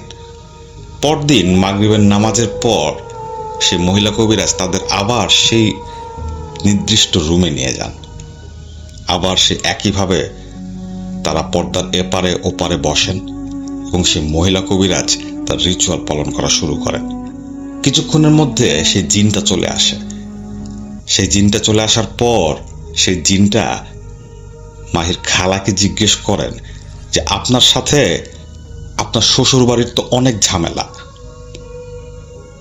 আপনি শেষবার যখন আপনার শ্বশুর বাড়ি থেকে নিজের বাপের বাড়ি আসলেন তখন আপনি একটা ঝগড়া করে এসেছিলেন আপনার শাশুড়ি এবং ননদের সাথে, কথা কি ঠিক? তখন সেই মাহির খালা বলেন যে জি। সেই জিনটা বলে যে আপনার শাশুড়ি এবং আপনার ননদ আপনার বাচ্চাটার উপর একটা তাবিজ করেছে এক তান্ত্রিকের মাধ্যমে, এবং সেই তান্ত্রিক তার শয়তান জিনদের মাধ্যমে সেই কাজগুলো আঞ্জাম দেওয়া শুরু করেছে। তারা কিছু তাবিজ পুঁতেছে আপনার ছেলেকে উদ্দেশ্য করে। সেই তাবিজগুলোকে ধ্বংস করতে হবে, তা না হলে আপনার ছেলেকে বাঁচানো সম্ভব না। আপনাদের আরও একটি রাত এখানে থাকতে হবে এবং এই কাজগুলোর সমাধান আমরা আগামীকাল রাতে করতে পারবো, অর্থাৎ আপনাদের আরও একটি রাত এখানে থাকতে হবে। এই কথা বলে সে জিনটা চলে যায়। পরদিন মাগরিবের নামাজের পর তারা আবার সেই ঘরের ভেতর বসেন। আবার সেই মহিলা কবিরাজের উপর সেই জিনটা আসে। আসার পর সেই জিনটা তাদের উদ্দেশ্য করে বলে যে আমি আমার শাগরেদদের মাধ্যমে সেই তাবিজগুলো ধ্বংস করতে পেরেছি। তারা 4টা তাবিজ পুঁতে রেখেছিল। 4টা তাবিজের মধ্যে 3টা তাবিজ ছিল 3টা কবরস্থানে, আর আরেকটা তাবিজ ছিল একটা বদ্ধ পুকুরের ভেতর একটা শিং মাছের গলার সাথে পেঁচানো। তাবিজটা এমনভাবে পেঁচানো ছিল যাতে শিং মাছটা কিছুদিন পর মারা যেত। যদি শিং মাছটা মারা যেত তাহলে মাহির খালাতো ভাইও সাথে সাথেই মারা যেত। তার শরীরের সেই নীল রংটা হওয়ার কারণ ছিল সেই শিং মাছের গলায় সেই তাবিজ বাঁধার কারণে। এরপর সেই জিনটা তাদের বলে যে আমি আপনাদের কিছু রিচুয়াল পালন করতে বলবো, সেগুলো আপনারা কিছুদিন পালন করবেন, এরপর ধীরে ধীরে সবকিছু ঠিক হয়ে যাবে। এর কথা বলে সেই জিনটা সেদিনের মতো চলে যায়। সেদিন রাতের বেলা থেকেই মাহির এই খালাতো ভাইয়ের অবস্থা উন্নতি হতে শুরু করে। ধীরে ধীরে তার খালাতো ভাই ভালো হয়ে যায়। নিশ্চিত মৃত্যু থেকে তার খালাতো ভাই ফিরে আসে। তার এই খালাতো ভাইটি বর্তমানে কুমিল্লা ভিক্টোরিয়া কলেজে পড়াশোনা করছেন। এরপর আসলে তার সাথে আর কোনো সমস্যা হয়নি। এটাই ছিল কুমিল্লা থেকে পাঠানো মাহি ভাইয়ের ঘটনা। আশা করি ঘটনাটি আপনাদের ভালো লাগবে। এখন আমি আপনাদের সাথে আরেকটি ঘটনা শেয়ার করব। এই ঘটনাটি আমাদের পাঠিয়েছেন নরসিংদী থেকে রূপম ভাই। ঘটনাটি ঘটে তার মামার সাথে। তার এই মামা তার সমবয়সী বন্ধু পর্যায়ের, আর এই ঘটনাটি ঘটে মাত্র 20 থেকে 25 দিন আগে। রূপম ভাইরা তাদের গ্রামের বাড়িতে, যেটা ছিল নরসিংদী সদর থেকে 5-6 কিলোমিটার ভেতরে, সেখানে তারা প্রায় রাতের বেলা বন্ধু বান্ধব মিলে আড্ডা দিতেন। তাদের আড্ডার একটা খুব ভালো জায়গা ছিল, সেটা হচ্ছে তাদের নদীর পাড়। তাদের গ্রামের পাশ দিয়ে মেঘনা নদী বয়ে গেছে। সেই নদীর পাড়ে একটা পরিত্যক্ত জায়গা ছিল। সেই জায়গাটায় একটা বসার মতো স্থান ছিল। তারা সেখানে বসে আড্ডা দিতেন। একদিন রাতের বেলা, তখন রাত 12টা কি 12:30 বাজে, তারা 4-5 বন্ধু মিলে, সাথে তার সেই মামাও ছিল, তারা একসাথে বসে আড্ডা দিচ্ছিলেন। কিছুক্ষণ পর তারা তাদের বাড়ির উদ্দেশ্যে যাওয়া শুরু করেন। তাদের বাড়ি যাওয়ার যে রাস্তাটা ছিল, সেই রাস্তা যদি বর্ণনা আপনাদের দিই, সেটা অনেকটা এরকম। রাস্তার এক পাশে ছিল মেঘনা নদী, আর আরেক পাশে ছিল ফসলি জমি, এবং রাস্তার 2 পাশেই ছিল গাছপালা। কিছু দূর যাওয়ার পর সেখানে ছিল একটা মাদ্রাসা, মাদ্রাসার পাশে একটা কবরস্থান, এবং কবরস্থানের পাশে একটা গাছ ছিল। সেই গাছে প্রায় সেই এলাকার লোকজন কিছু মানত করলে বা কোনো কারণে তারা সেখানে ভোগ দিয়ে যেত। তো প্রায় রাতের বেলা তারা যখন সেই রাস্তা দিয়ে যেত, তারা প্রায় দেখতে পেত সেই গাছের গোড়ায় কেউ মিষ্টি দিয়ে গেছে, কেউ কোনো কিছু রেখে গেছে। তো তারা সেখানে খাবার জাতীয় কিছু থাকলে সেটা তারা খেয়ে ফেলতো। এটা তাদের কাছে মজারই একটা অংশ ছিল। সেদিন রাতের বেলা তারা যখন তাদের বাড়ির দিকে ফিরছিল, এবং যখন তারা সেই গাছের কাছাকাছি আসে, তখন তারা দেখে সেই গাছটার কাছে একটা খুব বড় মোরগ। তো তারা ধরে নেয় হয়তো কেউ মানতের মুরগি বা মোরগটা এখানে রেখে গেছে। তো ওরা চিন্তা করতে থাকে, এই মোরগটাকে নিয়ে যদি আমরা খেয়ে ফেলি তাহলে তো কেউ জানবে না। তো সেই উদ্দেশ্যে তারা বন্ধু বান্ধবরা মিলে সেই মোরগটাকে ধরার জন্য আশপাশ দিয়ে ঘিরে ফেলল। তারা অনেকক্ষণ যাবৎ সেই মোরগটাকে ধরার চেষ্টা করছিল, কিন্তু সেই মোরগটাকে তারা আসলে ধরতে পারছিল না। এক পর্যায়ে তারা সেই মোরগটার গায়ে ঢিল ছোড়া শুরু করে, এবং তার মামা যে ছিলেন, তিনি যে ঢিলটা মারেন সেটা সেই মোরগটার গায়ে লাগে। তো সবাই মনে করে হয়তো মোরগটাকে এখন তারা ধরতে পারবে, কিন্তু তারা যখন সেই স্থানে যায়, সেখানে গিয়ে তারা সেই মোরগটাকে দেখে না। এটাতে তারা একটু অবাক হয়ে যায়। তারা একটু ভয় পেয়ে আবার বাড়ির দিকে হাঁটা শুরু করে। তো তারা যখন বাড়ির দিকে আসছিল, তখন হঠাৎ করে রূপমের সাথে থাকে তার মামা যে ছিলেন, তিনি বলছেন যে তার খুব মাথা ব্যথা করতেছে। তো এটা শোনার পর তারা সবাই মজা করা শুরু করে তারা বলা শুরু করে যে ওই মোরগটা হয়তো কিছু ছিল, তুমি ঢিল মারছো তার গায়ে, এই কারণে তোমার উপরে ভর করছে, এই জন্য তোমার মাথা ব্যথা করতেছে। ব্যাপারটা তাদের ভিতরে মজা হিসাবেই ছিল।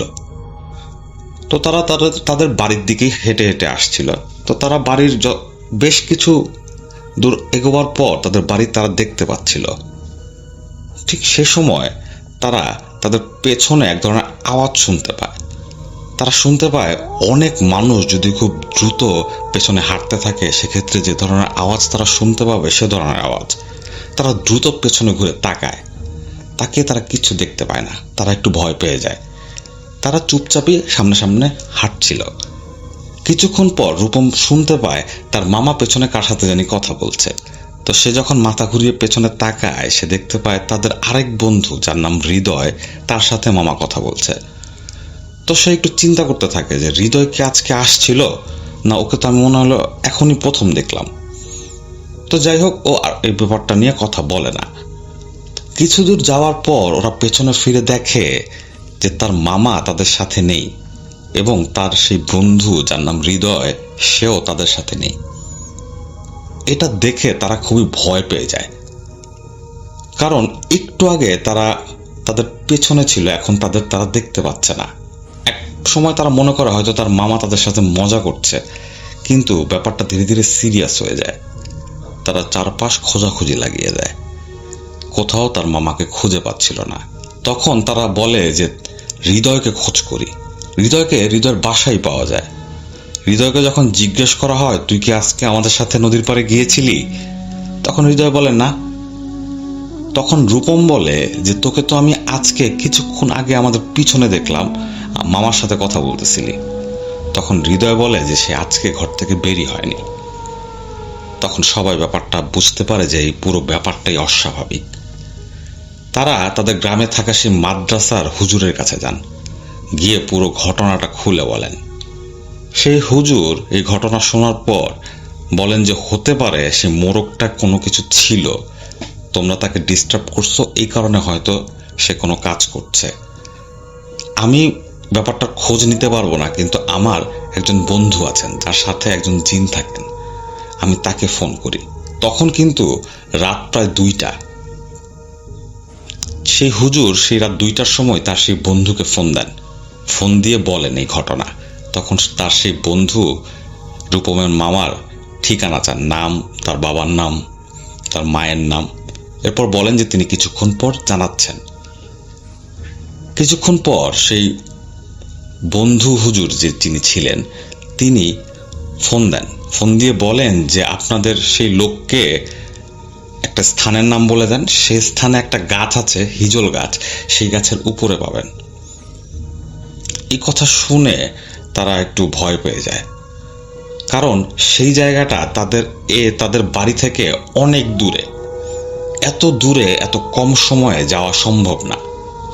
এরপর রূপমরা তাদের বন্ধু বান্ধব সহ এবং সেই মাদ্রাসার হুজুর এবং কিছু মাদ্রাসার ছাত্র নিয়ে তারা সেই জায়গার উদ্দেশ্যে হাঁটা দেন। তো তারা যখন সেই হিজল গাছের কাছাকাছি যান, তখন প্রায় ফজরের আজানের কাছাকাছি হয়ে গেছে, সময় হয়ে গেছে। তারা সেই গাছে তাকে খুঁজে পান না। তারা বুঝতে পারেন না তারা আসলে কি করবেন। কিছুক্ষণ পর যখন আজান হয়ে যায় এবং চারপাশ মোটামুটি ফর্সা হওয়া শুরু করে, তখন তারা তাকে খুঁজে পায় সেই হিজল গাছের পাশেই অজ্ঞান অবস্থায়। পরে তাকে সেখান থেকে বাড়িতে নিয়ে আসা হয়। পরে এই মাদ্রাসার হুজুরের যে বন্ধু হুজুর ছিলেন, তিনি তাদের যা বলেন সেটা হচ্ছে এই গ্রামের একজন পাহারাদার জিন আছেন। সেদিন রাতের বেলা তারা যখন সে রাস্তা ধরে হাঁটছিল, তখন তারা এই পাহারাদার জিনকে ডিস্টার্ব করেছে। হয়তো সেই মোরগটাই ছিল সেই পাহারাদার জিন। তার গায়ে যখন ঢিল লাগে তিনি বিরক্ত হন এবং তাই সেই কারণেই তিনি তার মামার উপর এই ধরনের অত্যাচার করেছেন। তো এটা শোনার পর তারা আসলে একটু ভয় পেয়ে যায়। তখন সেই হুজুর তাকে একটা তাবিজ দেন। পরে যখন তার মামার জ্ঞান ফেরার পর তার মামাকে জিজ্ঞেস করা হয় যে আসলে সেদিন রাতের বেলা তার সাথে কি হয়েছিল, তখন তার মামা বলেন যে তিনিও তাদের পিছনে পেছনে হাঁটছিলেন। হঠাৎ করে কোথা থেকে হৃদয় আসে। হৃদয় এসে তাকে ডাক দেয়। সেই হৃদয়ের সাথে তার কি কথা হয়েছে এবং তারপরে তার কি হয়েছে তার কিচ্ছু মনে নেই, কিন্তু হৃদয় বলে যে সে সেখানে ছিলই না। তখন সবাই বুঝতে পারে ব্যাপারটা খুবই অতিপ্রাকৃত এবং সে হুজুর এই রূপমের মামাকে বলেন যে তিনি যাতে রাতের বেলা ঘর থেকে না বের হন। এরপর বেশ কিছুদিন আর কোনো সমস্যা হয়নি। একদিন রাতের বেলা, তখন রাত 10:30-11টা বাজে, রূপমের এই মামা তিনি সিগারেট খেতেন, তো তার কাছে সিগারেট শেষ হয়ে গিয়েছিল। তো তিনি তার বাবা মাকে না জানিয়ে সেদিন রাত 10:30টার দিকে ঘর থেকে বের হন। তাদের ঘর থেকে কিছু দূরেই একটা দোকান ছিল। তো তিনি সেই দোকান থেকে সিগারেট কিনে যখন বাসার দিকে ফিরছিলেন, তো সেই ফেরার রাস্তার ভেতর 3 রাস্তার একটা মোড় পড়ে। 2 গ্রাম থেকে 2টা রাস্তা একটা জায়গায় এসে মিলেছে। সেই রাস্তা থেকে আরেকটা রাস্তা তাদের বাড়ির দিকে, এবং সেই রাস্তার পাশেই হচ্ছে নদী।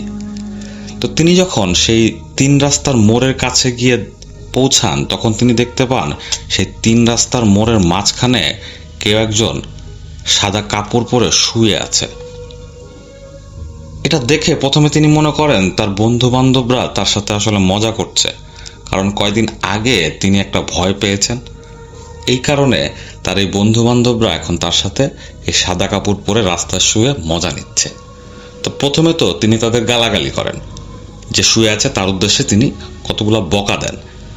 পরে এক পর্যায়ে তিনি লক্ষ্য করছেন যে সেই শোয়া যে মানুষটা সে লড়াচড়া করছে না, এবং তার দেহের আকৃতি অনেকটা তার কাছে বড় মনে হয়। তিনি হাঁটতে হাঁটতে সেই শুয়ে থাকা লোকটার পাশে গিয়ে দাঁড়ান। ঠিক সেই মুহূর্তেই শুয়ে থাকা লোকটা উঠে দাঁড়ায়। তিনি দেখতে পান তার সামনে যে মানুষটা দাঁড়িয়ে আছে সে তার থেকে অনেক লম্বা, এত লম্বা যে সে তার মুখটা ভালো করে দেখতে পাচ্ছে না, এবং সে অবয়বটা উঠে একটা হুঙ্কার দেয়। তার মামা ভয় পেয়ে পেছনের দিকে সরতে থাকেন এবং অবয়বটা তার দিকে এগোতে থাকে। এভাবে বেশ কিছুক্ষণ যাওয়ার পর তার মামা বুঝতে পারেন সেই অবয়বটা তাকে ঠেলতে ঠেলতে নদীর ভিতর ফেলে দেওয়ার পায়তারা করছে। তিনি প্রায় নদীর কিনারে চলে এসেছেন। তিনি বুঝতে পারছিলেন না এখন তিনি কি করবেন। তিনি চিৎকার দিতে পারছিলেন না, তার গলা দিয়ে কোনো শব্দ বেরোচ্ছিল না। তিনি শুধু পেছনের দিকেই যাচ্ছিলেন। ঠিক সেই মুহূর্তে তিনি সেই অবয়বটার পেছনে আরেকটা আকৃতি দেখতে পান। তিনি দেখতে পান খুব লম্বা জুব্বা পরা সাদা দাড়িওয়ালা এক লোক। ঠিক সেই অবয়বটার সমান উচ্চতার একটা লোক সেই অবয়বটার পেছনে এসে দাঁড়ালো এবং সেই অবয়বটাকে উদ্দেশ্য করে একটা লাথি দিল। অবয়বটা দূরে ছিটকে পড়ে অদৃশ্য হয়ে গেল, এবং সেই লোকটা, সেই দাড়িওয়ালা লোকটা রূপমের মামাকে বলে যে তুই এখনই বাসায় চলে যা। তুই কোন সাহসে রাতের বেলা ঘর থেকে বের হয়েছিস? তোর উপর তো নজর আছে, যদি জানে বাঁচতে চাস লোকজনের কথা শুনবি, তোকে যেভাবে চলতে বলে সেভাবে চলবি, যা বাড়ি যা। এই কথা শোনার পর রূপমের মামার শরীরে শক্তি চলে আসে এবং তিনি এক দৌড়ে বাসায় চলে যান। তিনি বাসার উঠোনে এসে অজ্ঞান হয়ে পড়ে যান। তখন বাসার সবাই বের হয়ে আসে। বের হয়ে এসে যখন তাকে জিজ্ঞেস করে কি হয়েছে, তখন দেখতে পায় তার কোনো সারা শব্দ নেই, তিনি অজ্ঞান হয়ে গেছেন। পরে তার জ্ঞান ফেরানো হয়। তিনি প্রায় 2 থেকে 3 ঘন্টা পর হুঁশে ফেরেন। এরপর তার কাছে যখন জিজ্ঞেস করা হয় তখন তিনি সবকিছু খুলে বলেন তার সাথে এই ঘটনা ঘটেছে। পরে সেই হুজুরকে খবর দেওয়া হয়। সেই হুজুর প্রথমে জিজ্ঞেস করেন ওর সাথে কি ওর তাবিজটা আছে। তখন সবাই খোঁজাখুঁজি করেও রূপমের মামার শরীরে কোনো তাবিজ খুঁজে পান না। তখন সে হুজুরটা বলেন যে সে এই তাবিজটা হারিয়ে ফেলছিল এবং সে রাতের বেলা ঘর থেকে বের হয়েছিল তাকে মানা করার পরও। তাই সেই পাহারাদার জিনের সাথে থাকা একটা খারাপ জিন ছিল যে তাকে সেই জায়গায় ওই দিন রাতের বেলা মেরে ফেলতে চেয়েছিল। তাই হুজুর তাকে আরেকটা তাবিজ দেন এবং তিনি তাকে কিছু নির্দিষ্ট সময় বেঁধে দেন যে সেই সময় ব্যতীত সে যেন ঘর থেকে বের না হয়। এরপর রূপমের মামা এই রিচুয়ালগুলো পালন করে চলছেন এখন পর্যন্ত। এরপর আসলে আর কোনো সমস্যা এখন পর্যন্ত রূপমের মামার সাথে হয়নি। এটাই ছিল নরসিংদী থেকে পাঠানো রূপম ভাইয়ের ঘটনা। আশা করি আজকের এই ঘটনা দুইটি আপনাদের ভালো লাগবে। সবাই ভালো থাকবেন। আসসালামু আলাইকুম। ডিজিটাল সাউন্ডার মনিটরের 3D গ্রাফে যখন আমি পানির 17 ফিট নিচের অবজেক্টটা স্ক্যান করছিলাম, তখন নদীর তলদেশের কাদামাটি চিরে একটা মরচে পড়া বিশাল লোহার তেলের ড্রাম নিজে থেকেই আপনি ভেসে ওঠে পন্টনের কাঠের টেকে এসে ধাক্কা খেল। ড্রামটার গায়ে মোটা শিকল দিয়ে একটা বড় তালা মারা ছিল। আমি লণ্ঠনটা হাতে নিয়ে দেখার জন্য যেমন একটু সামনে ঝুঁকেছি, অমনি ড্রামের জং ধরার তলাটা প্রচণ্ড শব্দ চিরে গিয়ে একটা কুচকুচে কালো শ্যাওলা মাখানো হাত তীরের বেগে বের হয়ে এসে সরাসরি আমার কলারটা চেপে ধরলো। ওটার নখগুলো ছিল লোহার মতো শক্ত, আর ওটার গায়ের তাপমাত্রা ছিল বরফের চেয়েও ঠান্ডা। ওটা সেকেন্ডের মধ্যে আমাকে টেনে ড্রামে সেই চেরা অন্ধকারের দিকে নিয়ে যেতে লাগলো। আর তখনই আমার কানের ঠিক ওপাশে মাত্র 1 ইঞ্চি দূরত্বে একটা পচা জলার কাদর গন্ধ ছড়ানো নিঃশ্বাস ফেলে কে একজন খিলখিলি করে হেসে উঠে বলল, রিফাত, ব্রহ্মপুত্রের পানির গভীরতা তো অনেক মাপলি, আজ একটু এই ড্রামের ভেতরে অন্ধকার গভীরতাটা মাপবি, চল। এই ঘটনা 2024 সালের আগস্ট মাসের একটা ঝড় রাতে কুড়িগ্রামের চিলমারি কাঠেল ওই দিকের ব্রহ্মপুত্র তখন অনেক বর্ষার পানিতে উত্তাল থই থই করছে কালো জল। চিলমারির ওদিকে একটা কোনায় ব্রিটিশ আমলের একটা বিশাল লোহা জরাজীর্ণ কার্গো পটন পরিত্যক্ত অবস্থায় কাদার মধ্যে দেবে গিয়েছিল। তো নদী ভাঙ্গনের কারণে ওই এলাকার পানির নিচে মাটির গঠন পরিবর্তনের একটা সার্ভে করার দায়িত্ব পড়েছিল আমার উপরে। সেদিন বাইরে প্রচণ্ড ঝড় বৃষ্টি হচ্ছিল। পন্টনের ভেতরে ছাদ ছুঁয়ে পানি পড়ার টপ টপ শব্দ ছাড়া আর কোনো আওয়াজ ছিল না। রাত তখন আনুমানিক 2টা। আমার সাথে থাকা বোটের মাঝিরা সবাই নদীর ওপারে মেইন ঘাটের দোকানে আশ্রয় নিয়েছিল। আমি একাই পন্টনের ছোট্ট কেবিনে বসে ল্যাপটপে ডেটা এন্ট্রি করছিলাম। হঠাৎ করেই পন্টনের মেইন ব্যাটারি ব্যাকআপটা ট্রিপ করে বন্ধ হয়ে গেল। কিন্তু সবচেয়ে অদ্ভুত ব্যাপার হলো, পাওয়ার চলে গেলেও আমার সাউন্ডার মনিটরটা আপনা থেকেই একটা বিকট কঙ্কানের মতো শব্দ করে চালু হয়ে গেল। সেটা লেন্স দিয়ে একটা তীব্র ঘোলাটে পানি বা নীল আলো আমার চোখে পড়ল পল্টনের সেই ভাঙ্গা দরজার ওপর। আমি হতভম্ব হয়ে গেলাম। আর ঠিক তখনই আমার চোখের সামনে ঘটল সেই নারকীয় ঘটনা যা আমি মাত্রই শুরুতে বলেছি। সেই ড্রাম চিরে হাত বেরিয়ে আসা এবং আমার কানের কাছে সেই ভুতুড়ে খিলখিল হাসি। ভয়ে আমার স্পন্দন বন্ধ হয়ে যাওয়ার উপক্রম হলো। ওই কুচকুচে কালো হাতটার নখগুলো আমার শ্বাস নালী ফুঁড়ে ভেতরে ঢুকে যাচ্ছিল। অমনি আমি ছটফট করতে করতে পল্টনের ভাঙ্গা মেঝেটার দিকে তাকালাম।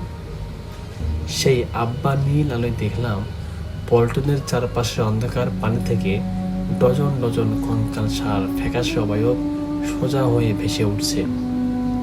তারা সবাই এক তালে তাদের পচা ধরগুলো সামনে পিছনে দুলাচ্ছে, যেন তারা খুব মন দিয়ে আমার মৃত্যুকে দেখছে। আমি জানতাম যদি আমি এখানে আর 1 সেকেন্ড দেরি করি তাহলেও আমার ঘাড় মটকে দেবে। ওই লোহার ড্রামের ভেতর ঢুকিয়ে পানির নিচে তুলিয়ে দেবে। তাই আমি আমার শেষ শক্তি দিয়ে বাঁ হাতটা বাড়িয়ে টেবিলের ওপর থাকা ভারী মেটাল রেঞ্চটা তুললাম এবং আমি কোনো কিছু না ভেবেই আমার সেই চামড়া খসে পড়া হাতটার কবজিতে রেঞ্চটা সজোরে গেঁথে দিলাম। তখন সেখান থেকে কোনো রক্ত বের হলো না, কিন্তু ড্রামটার ভেতর থেকে একটা বিকট কাঁচ ভাঙ্গার মতো শব্দ হলো এবং সঙ্গে সঙ্গে পুরো পল্টন এক নিমিষে কুচকুচে কালো এবং অন্ধকারে ডুবে গেল।